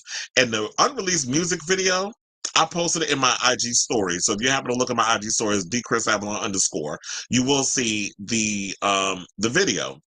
But, and I don't want to play here because the music is whatever. But Timbaland was in the video, and I watched the video, and the video was terrible, by the way. So I'm like, wait, did Timbaland produce this song? Like, did I not know? I mean, I didn't know that if he did. And don't get me wrong, the Britt Smith version that I heard, I'm like, this is actually a bop. Like it sounds way better than whatever it was that JoJo Siwa called herself doing. So when I heard the song from this girl by the name of Britt Smith, who I've just heard about when I got the video sent to me in my, on my IG, and one of my friends sent it to me. This is actually a cute song, but I guess because they probably like this video is terrible, the song is not going nowhere, they shelved it. So the song is old. It's over a decade old, and then you're trying to push this song out here like you want people to listen to it. But that ain't the only thing. So she was out promoting the song, whatever, and then she was talking about she wanted to create this new genre of music called gay pop. So with that being said, they lit her ass up on social media for saying that. And child, I was one of them because I was like, wait a minute. Now, gay pop stars and gay pop, that genre, has existed long before JoJo Siwa was even a thought between her mama's loins. So she said, I said back in the day when I first sung with Columbia, I said I want to start a new genre of music. And they said, what do you mean? And she said, well, it's called gay pop. And they were like, what's that? And I was like, it's like K-pop, right? But it's gay pop. Girl, get on my line with this bullshit. So the Dance Moms alum talking about she wants to come and do her own thing, but she wants to do that. So there were people that like Tegan and Sarah, who are like twin lesbians, have been making gay pop music for years. They're from Canada, and I like their music. Quiet as it's kept. Taylor Swift, I believe, took a lot of inspiration in the way she does her music from Tegan and Sarah. Listen to their music, and it sounds very similar. And but anyway, I think Taylor Swift was even trying to get a little Robin up in her music too. But gay pop artists have been around for decades, and even if you want to talk about pop music that is explicitly lyrically gay, is otherwise comparable to either mainstream pop of its era or exists only in recent years, there are plenty of people who have blazed that trail. And Tegan and Sarah responded by posting an eye roll or like a side eye or whatever when she spoke to Billboard. And she wasn't the only one that was out there. Another person put Masquerade said, this is a real pop, gay pop JoJo Siwa, and they show RuPaul. Another person put JoJo Siwa being the first name straight people think of when they think of lesbian pop music actually makes me shudder like it's frightening enough to make a gay person like me homophobic. Another person put, I'm so glad I can finally make gay pop music now that JoJo Siwa has invented it. Thanks, Queen. Another person put, are you ready for your gay pop lessons? Lady Gaga gulped. Kylie Minogue shuddered. Madonna nodded. RuPaul began to cry. Charlie XCX blinked nervously. Yes, JoJo Siwa, they said in unison. So I just love how y'all just making fun of her. And they said, I can't believe JoJo said she's creating a new genre of music called gay pop. Girl is narcissistic, I fear. Even Siwa herself seemed somewhat confused on the topic as she went on to cite Applause and Judas by Lady Gaga, On My Own and Can't Be Tamed by Miley Cyrus, as well as her own song Karma as examples of gay pop, while using California Girls by Katy Perry as an example of something that isn't gay pop. You could have used I Kissed a Girl as another reference if you really was out there to talk about it. But this is goes to show you got these young kids out here who don't know nothing about nothing, trying to sound smart, and now you just came across sounding like a dummy, and people are going to point that out. And I feel like she tried to walk it back. Same thing with the whole thing of this music video for Karma. She tried to come up and like, oh yeah, this was deliberate with the crazy full-out dance or something that she was doing on TikTok. And then when people called, I was like, no, it's the same frantic dancing that you was doing in the TikTok video, in your music video. And she tried to walk it back and try to change it up. So I feel like when she thinks that she's eating with this stuff and then people call her out that you wasn't eating as you thought you was, then she wants to walk back her stuff. Similar with this. with this whole thing. So it's like, if you were trying to do a rebrand, I'm all here for artists transitioning and rebranding and trying to change up their sound, because nobody wants to sit and make the same damn record for the rest of their life. It's like with Kylie Minogue. She took that risk when she was, playing this thing with Stock Aitken Waterman, and we love those hits from that factory. But she had to go off and do her own thing and develop, and now she is the icon that she is today. So you don't become a pop music icon by doing the same thing. And if you're going to do that transition, it needs to be a gradual one, and not only a gradual one, but it's got to be authentic. And I think the reason why people are reacting the way they're reacting to JoJo is because what they feel with her is she's not being authentic in this transition of music that she's doing. It's like it feels forced. You're coming across as a tryhard, and people are literally looking at you like you're a clown. That's why I had to laugh when TMZ stopped her on the street. But they always call them and let them know where they're gonna be at so they can get those exclusives. TMZ, we've been on the yo ass for years with that. And then, why is there so much JoJo hate? Girl, ain't nobody hating on her. She's getting hate because she's being called out of being a goddamn phony. That's why people are calling her out. It's not just like, oh, she's such a victim that they're just picking on her. I get off my line with that. But she also did speak out after she got dragged on social media. She said she didn't mean to snub the LGBTQ plus legends who came before her. She said, her mission was to simply raise awareness regarding the genre of music, since many people are still unfamiliar with it. Who are these people? Because, like, I'm going to tell you in a minute who are the people that I know. However, she did acknowledge that she underestimated the public's familiarity with queer icons like Elton John, Freddie Mercury, and Madonna. Of course, pop duo Tegan and Sarah, two twins who identify as queer, gave JoJo a little side eye on social media over her remark, because they've been in that space forever. She added this by saying, I definitely am not the inventor of gay pop, for sure not, but I do want to be a piece in making it bigger than it already is. I want to bring more attention to it. And here's the thing, I'm here for that. If you want to add and become a staple in this whole gay pop genre and gay pop space, because guess what? At the end of the day, this little white girl, the festivals, all the gay festivals that are about to start up, if not already, with their Pride festivals, because Pride goes on not just in the month of June. A lot of the things go on for I think 9 months out of the year. JoJo Siwa is definitely going to be booked at a lot of these places. So if you're going to want to be a part of this situation, you need to pay respect to the people that came before you and have paved this way for you to be able to freely express yourself in this space of queer pop music. So, if you want to be a part of it, you could be a part of it. But you want to bring more attention to the genre, definitely bring more attention to it. But do it the right way and show respect to the people that came before him. So you see that I realize that the people that came that have been out here making queer pop music, RuPaul, Adam Lambert, George Michael, Elton John, Troye Sivan, Mika, Ricky Martin, George Michael, Freddie Mercury, Rob Halford from Judas Priest, the late Sir Ari Gold, may he rest, as I said, may he rest in peace. My friend of mine, Sir Paul, Tom Aspall, Kevin Aviance, Colton Ford, Jake Shears, Frank Ocean, Omar Apollo, Boy George, Tegan and Sarah, Melissa Etheridge, Darren Hayes, Andy Bell, Will Young, Sylvester, Alexander, and those are the ones that I'm just going to name. That's just a couple, even though that was probably like 20. But yes, the gays have been out here making music for a long period of time. So girl, put some respect on them people's names. But let me know what y'all think down in the comments, which I see is a lot. Let me see. So what about the thing with Tana Mongeau? Oh, I mean, here's the thing with Tana Mongeau. I don't know much about the whole Tana Mongeau. I know Purcell and them be talking about her. I don't really be getting into the other stuff, but I do feel like JoJo has been seen as problematic in the past couple of days because, there's been things about her and her mother being rude and disrespectful to a lot of people that they promised careers to. There was a story that came out about that. Plus, she was hanging out with Colleen Ballinger when Colleen is somebody who's been seen as problematic. And the child sex thing has been kind of plagued on her, where she's been inappropriate with kids and stuff. Todrick too.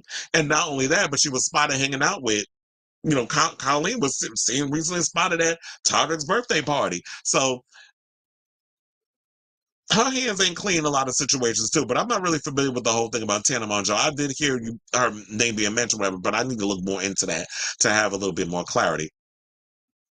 She said, wait until please. Like, oh my God, that's the most scary thing. Oh my God, I can't wait for this child to say the F word. Even though there's podcasts when you literally hear JoJo cusses like a damn sailor.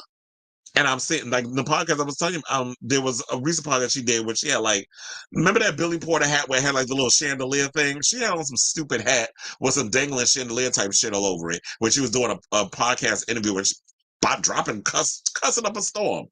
I was just waiting for her to have a cigarette dangling at the end of her mouth and smoking like a sailor because she was giving me truck driver tease. Like when you look at JoJo, she definitely gives me butch lesbian. Like I get a lot of that from her. Like she is definitely a stud. She's the aggressor in the relationship. I'm like, no wonder everybody is tired of shock value because JoJo Siwa is being redundant. It's like, I don't mind shock value if there's a real, like, if there's some creativity put behind it. Like, if you're trying to do something, if there's a message behind the shock value and you're not just doing it, like, if it doesn't come across as forced and fake, then I'm here for it. But if you're trying to be all forceful with it, it's like, girl, I see through the bullshit. And this JoJo isn't being herself. She's trying too hard. Agreed. Pop Underrated did a video called Stop the J-Lo Hate Train. Okay. I don't know who Pop Underrated is. Or Mariah Carey says, I don't know her or them. So, whatever. So JoJo just tried to name what was already there. Sounds like a history of America, such as Ari Gold, who was a male singing two males, was an inspiration to my mind.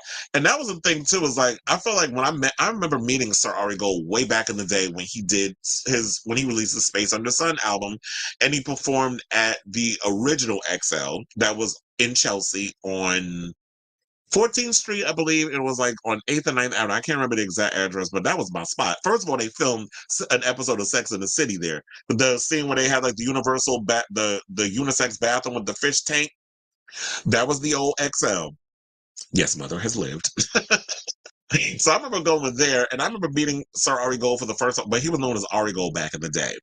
I met him there, and I was like, first of all, I remember seeing him on the cover of HX and Next, and I was like, who is this fine-ass man? First of all, I thought he was Latino, didn't know he was Jewish, but I was like, who is this fine-ass man? I said, I need to give me some of that. So I remember going down to XL, and I met him, and I got his CD. I bought the CD then, got the autograph, and I remember he buying me a drink, and I will never forget that because it was like we had a brief chat and all this other stuff. So, he succumbed to cancer a couple of years ago. And I remember he was really close, like him and Kevin Beyonce. I used to see them hanging out all the time. They were like really close, and I know like Ari would love to have been here to see Kevin's glow up, especially, what happened with Beyonce and the whole Renaissance era and what was happening with him. So Arigo was someone who was, not only he singing to men, but he was also someone who was singing, he was a white gay man singing R&B music. He was like R&B pop. And then he kind of went more into a dance thing down the road. But in the beginning, he was always like R&B pop music. And that was kind of like, nobody was really in that genre. He was independent. So there was that. So yeah. He was definitely a pioneer in the industry.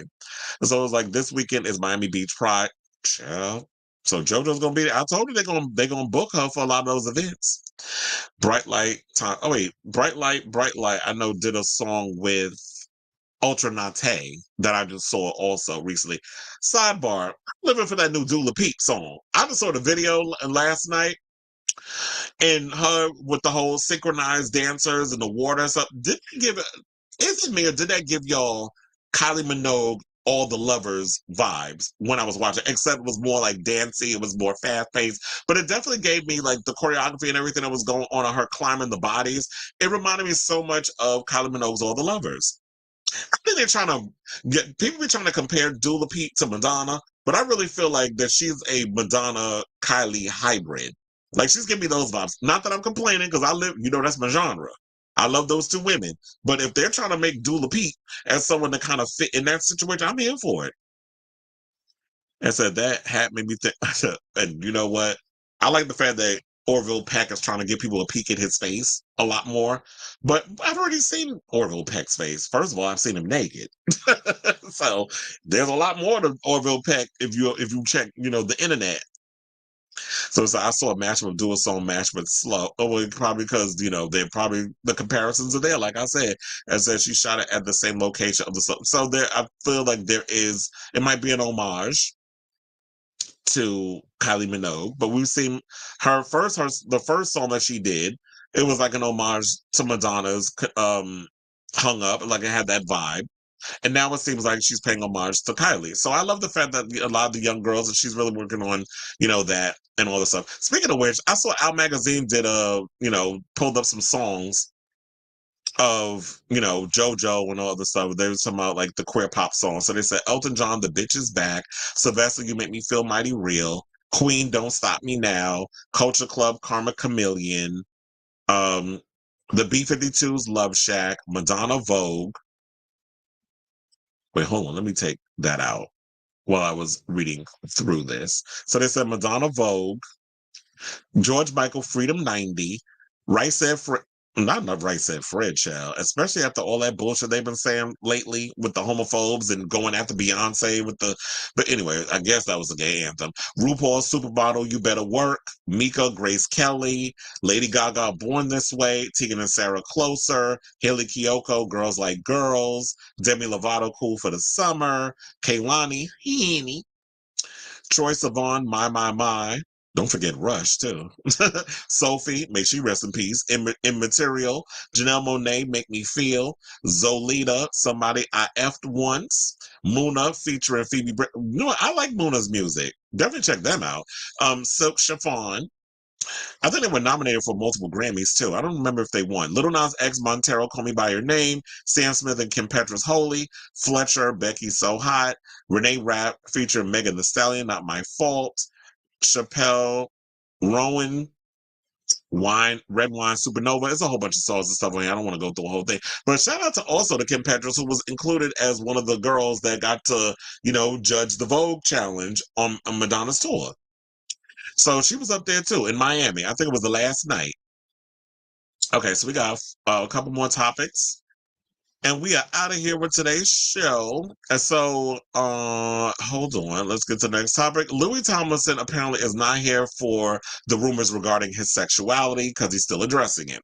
The former boy band star was recently profiled in the Brazilian publication G1 and was asked about feeling competitive amongst his One Direction members, as well as the long-standing rumor that he was secretly hunching Harry Styles. Dubbed Larry Stylinson, the fan-made rumor shipping the two has been so persistent that it was even referenced in HBO's Euphoria, because there was a whole sequence where it was animated and Louis and Harry were 69 at each other in the episode.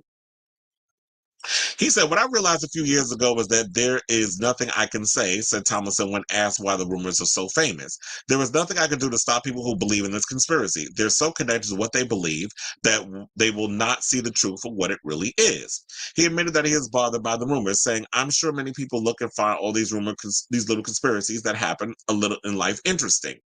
I'd be lying if I said it didn't irritate me a little, but it's the nature of the job. There are times when it gets very personal. I have my son, Freddie. He's the most important person in my life.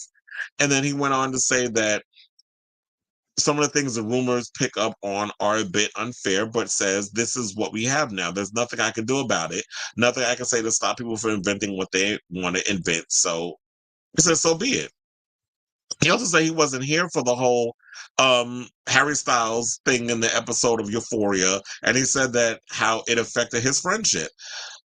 You want to know something? I don't think Harry Styles gives a shit, and that's probably why, with him being, ambiguous in regards of his sexuality, I just feel like Harry's just like, whatever. Like, okay, so y'all thinking that I'm out here having sex with dudes, believe what you want. It's still not going to stop my bag. It's still not going to get me doing what I'm doing. And I know some people be feeling that Harry be queer baiting or whatever it is. Maybe he is, maybe he isn't. Who knows? Harry Styles might be sexually fluid.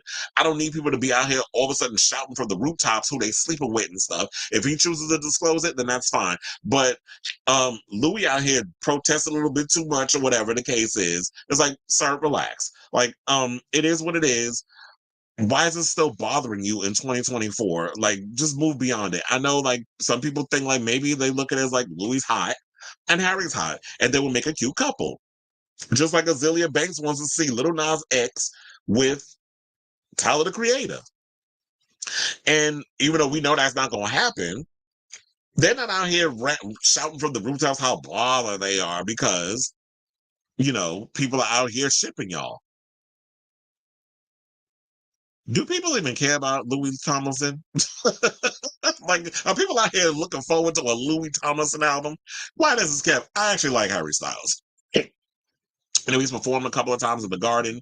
He has like a little flag that hangs down on the bridge where how many shows that he did and how successful his stint at the Garden was. So Harry Styles is that dude. Louis, just whatever. Continue being a daddy to your baby with Miss Cheryl Cole. Yeah, I still call her Cheryl Cole, even though she ain't been Cheryl Cole for years. But he got a baby with her. But anyway, whatever.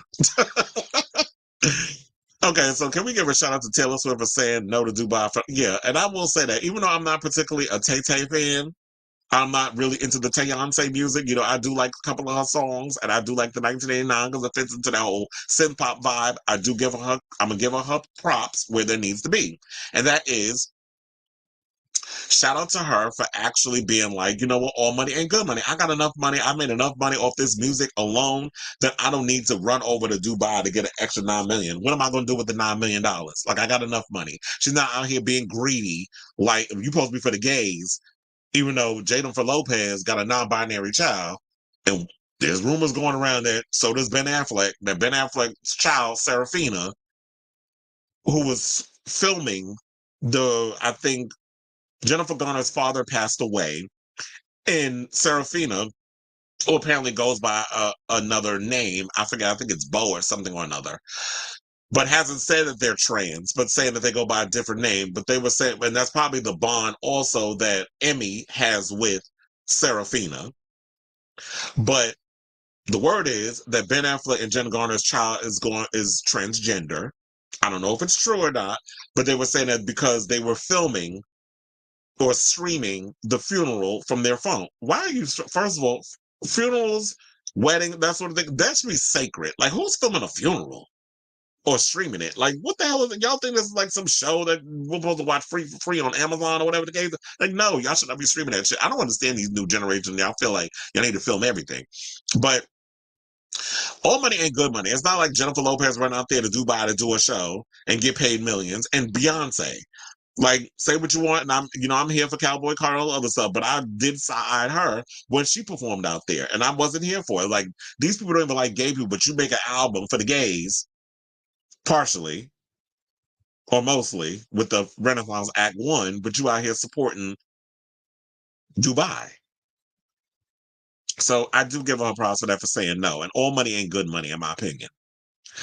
All right, so now speaking of trash, let's talk about J.K. Rowling, who apparently says she won't forgive Emma Watson and Daniel Radcliffe, from the Harry Potter franchise, for showing a support to trans rights. Now, following the essay and a series of tweets in which Rowling says it isn't hate to speak the truth about trans people, Radcliffe, who played the young wizard in all 8 Harry Potter films, responded with a blog post for the LGBTQ plus charity, the Trevor Project.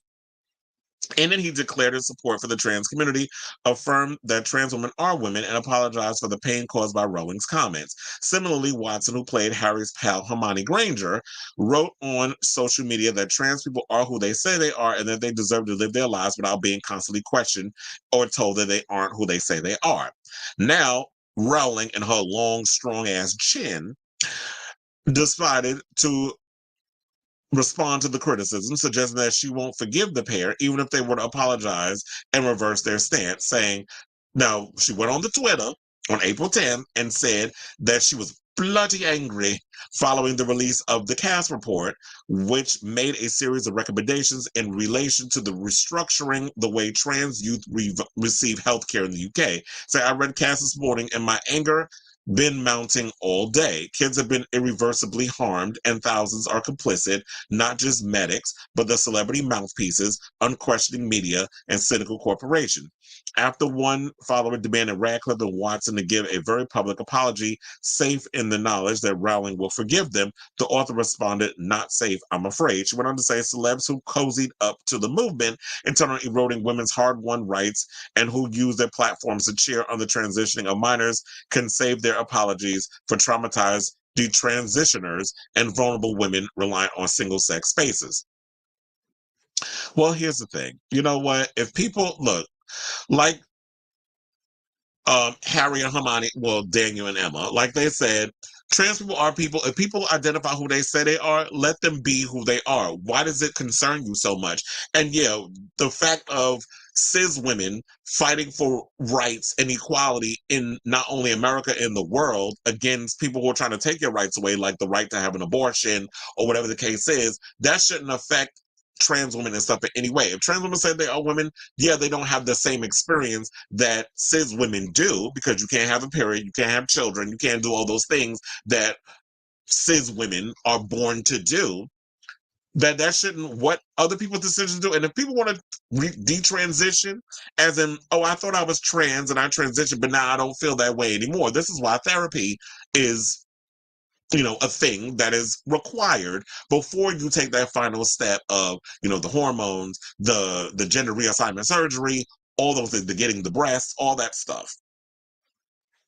So JK has always been going hard on this whole, being a TERF and all that other mess. And it's like, look, people have their opinion. And I honestly don't think that Emma and Daniel give two shits and a flying fuck, two squirts of urine, what this bitch thinks about trans people or being forgave. Like, they're not ever going to grace the stage of playing Harry and Hermione ever again in life. I don't think they'll ever, like, they've gone on, they're doing their own thing. Daniel is out here, I believe, on Broadway. He's acting.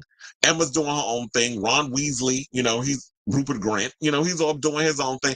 They're not beholden to this witch and stuff. But what I don't understand is why Hollywood continues to do work with her. I just don't understand why people continue to do work with her for being, the troll and the evil see you next Tuesday that she is. And it says other Harry Potter stars to speak out in support of trans people include Rupert Grint, who I told about, Ron Weasley, who firmly stands with the trans community, his on-screen sister Bonnie Wright, who said in 2020, trans women are women I see and love you. So that's why I say at the end of the day, let people be. Let people do what they want. You don't realize, like when I spoke about earlier in the show, when I was talking about the lack of support and reports about trans men, particularly of color, who was murdered within 1 week. I did bring that up because Hope Giselle posted on her Instagram. We talked about it earlier in the show.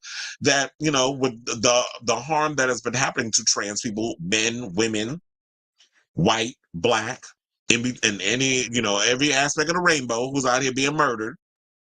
And the media is not talking about it. So when y'all out here saying all this stuff because, JK is this wealthy cis white woman who doesn't have to worry about being discriminated against. She can go on, on her high horse and troll people and inflict harm with her words. And not have to deal with what so many trans people are having to deal with out in these streets. So, JK, fuck you very much. Nobody asked for your opinion. I really wish you would just shut the fuck up about this whole situation. Quiet as it's kept, I've never really been into the Harry Potter stuff. Anyway, I've seen all the movies. I've never read the books. That was more or less my younger brother. My father listened to it or Audible or whatever. I was never really into the Harry Potter thing. I just watched it because it was a thing that I grew up watching, having to go to the movies with my siblings, whatever, to go see it. So Harry Potter has never been my thing. I never particularly cared for this lady. I was happy with her whole story of how she became famous and how she came up with the story, and she was struggling and on welfare, and she was on a train ride, and she came up with the whole Harry Potter story and how she was able to create this billion-dollar franchise. So I'm here for all that. But this extra bigotry, no, ma'am, we don't need it. Okay, so Sailor said, child, Daniel is starting a family and Emma is doing her own thing. They don't give two shits of Joanne's forgiveness. And that is her government name, for those of y'all that didn't know. She really did think, she really thinks she's that important to beg for forgiveness. Typical Leo, she's a Leo, child. They think everything and everyone, no comment, because I know a lot of Leos. It's funny because she's slowly turning into Voldemort and a Slytherin, which she condemns in her books. Well, that was probably a part of her personality. I think all four: Gryffindor, Hufflepuff, Slytherin. What's the other one? I think all those are sides of her. How else was she gonna come up with that? Okay, so and then we have a couple more topics. Oh wait, we got two more topics. So we have some quick drag race news that we're gonna get into. Shout out to Katya. I found this out when I went to the Sloppy Seconds podcast, where I was hanging out and I met some lovely ladies. we were hanging out that way also in the audience. We wound up going next door to this Mexican restaurant, and while we were eating, we started chatting up a couple of the people that were there at the thing, and they were cool. I added them on Instagram and back and forth or whatever. But anyway, so I found this story out while I was hanging out. So Katya Zamoljikova, I forget how to say. Sometimes I'll be struggling to say her last name. Known as Brian McCook, out of drag, is taking a break from her career to focus on her sobriety. The performer's statement was shared on Tuesday, April 9th. Okay, so it was Tuesday that I went to the event because I was like, when did I find this? I found this out the day that I was out, and I couldn't remember when I went to the Sloppy Second podcast. So it was Tuesday because I told you my days have been blurring. It's been a lot going on. Anyway, and she posted on Instagram page. So, and thank God it's here. So now let me pull this up for y'all to see, so that way we could hear it from Katya's own lips about what happened and why she's checking into rehab. Hi, everybody. So there's a saying, for the active alcoholic or drug addict, the trajectory of the life course has 3 possible outcomes. A, jail. B, institutions. Or C, death. Unfortunately, I find myself squarely and firmly and quite uncomfortably in the B camp right now. But in an effort to make things good with you in the future, I got to make things good for me right now. So rest assured that any rescheduled dates or potential loss of money will be rectified as swiftly and competently as possible. I gotta swiftly and competently rectify my ass right now. So thank you so much for your patience and compassion, and I hope that you have a wonderful day. Well, shout out to Katya for taking her own sobriety and mental health into consideration, because it's like, yeah, I understand. It's like, we love Katya. We love how talented she is. I love, whenever she's on social media and on her podcast and all other stuff. So, and it's just a lot of things that goes on, especially when you're working this industry. It's not an easy industry to work in. And I'm just glad that, and Katya is someone who's always struggled with their sobriety. So I'm glad that she's actually taken initiative to more or less focus on themselves rather than worrying about, I just need to get through this show and I don't want to let people down. I got to do me. And I love people who acknowledge that they have a problem, because that's the first thing that they always tell you to admit when you're, an addict, is that you have the first thing to do is to admit you have a problem. So shout out to her, and shout out to all the people that were in the comments that were showing her love, including Peppermint, Laganja, who is a recovering alcoholic, Shay Kool-Aid, Jackie Beat, Kelly Mantle, Alyssa Edwards, Miss Kasha Davis, Caswell, RuPaul's Drag Race, even shouting out Scarlet Envy, Jimbo the Drag Clown, Brooklyn Heights, Alexis Michelle, World of Wonder, The Vivian, Darian Lake, Tempest du Jour, Shakita Hall, Gottmik, The Peaches Christ, and so many others. So shout out to all those people out there that are showing Katya some love, because she definitely needs all the love that she can get and all the support right now.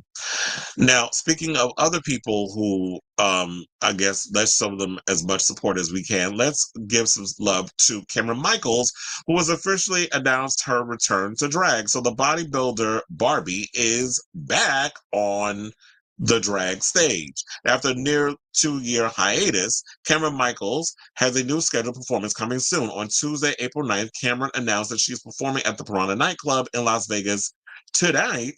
I was going to say tonight, April 12th. According to the flyer, Kameron will perform in Piranha and do a meet and greet at Gypsy Las Vegas. The RuPaul's Drag Race Season 10 finalists wrote the following on Instagram, saying, guess who? Wait, hold on. Let me check and see if... Oh, so I do have her IG as well. I didn't pop that open, but, I work quick, chair. So let's pop that open.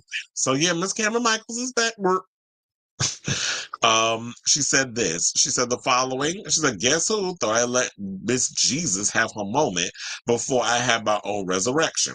Back from the dead this Friday, 4/12, Piranha, Las Vegas. Showtime's 12 a.m. and 1:30 a.m. Gypsy's Las Vegas meet and greet at 12:30 a.m. I missed the stage and all of you, let's see if this old gal still got it. Because remember, we had conversations more about, in October 2023, we talked about how she, broke her silence on social media with an IG video explaining her attention deficit hyperactivity disorder, where she said that it's a mental health situation. That video, by the way, is on my TikTok. That video has gone viral. And it's still going viral. Like, people are still commenting on it. There's a debate on whether or not ADHD hyperactivity disorder is even a mental health issue. First of all, if it's got anything to do with your brain, I'm sorry, but it is a mental health situation, because mental, hello, your head. I do believe that is considered a diagnosis or disorder. When you're dealing with ADHD, you're dealing with a lot of things that's going on with your mental health. And then from what I heard, shortly after I posted that video where she was talking about, oh yeah, I'm back on social media, then people was in the comments saying that she deactivated her social medias again. So in December of 2023, so 2 months after I reported that on that story, December of last year, she deactivated it, and she didn't even offer us an explanation. But the good thing is, look, she's back. She's out. She's feeling like she's in a place mentally where she can work and she could do all the things to come back and get in the good graces and perform with all the stuff. I'm glad she's dealing with what she's dealing with. I hope she stops the whole back and forth with the social media, leaving the social media. But then again, if it's a good way to work on, like, take a detox from social media and all the drama and the stuff that goes on with that, then I'm here for it. Then sometimes you got to walk away from the industry and be like, you know what, it's a little bit too much. I can't deal with the stress of social media, so I need to step away. So if she needs to do that, then that's great. And, I'm here for it. So shout out to you, Kameron, and good to see, you back. And here's the thing. I'm hoping that this leads to more shows and more things. But look, one day at a time. If she can only handle a couple of shows, then that's great. If she feels like she's at a place where she could do a full-on tour, then, we'll see how much mentally she can handle. All right, so now I should say this. We are at the end of Chris Avalon Unfiltered. 2-hour show. I gotta go. I gotta run. I got some things I gotta do. I want to try to run to the gym real quick and get in a quick workout before I have to go to work and handle some stuff. So yeah, I'm gonna be pretty much busy for the next couple of days. But anyway, thank you all for tuning in. Tune in next time for a brand new episode of Chris Avalon Unfiltered. Definitely hit that like button, that subscribe button, and that notification button, so that way you know when we go live with a brand new episode of this good old gossip show. Thank you. Excuse me, to all of you who have tuned in, who are leaving comments, all that good stuff. I love you all. Love you all for watching. I love all my new subscribers. A lot of people who have been here since the beginning. Those who, chime in during the live stream as well as the playback. I appreciate you all, as I said earlier in the show. Love you, love you, love you. Anyway, but until next time, I should say, ciao, darlings. Bye.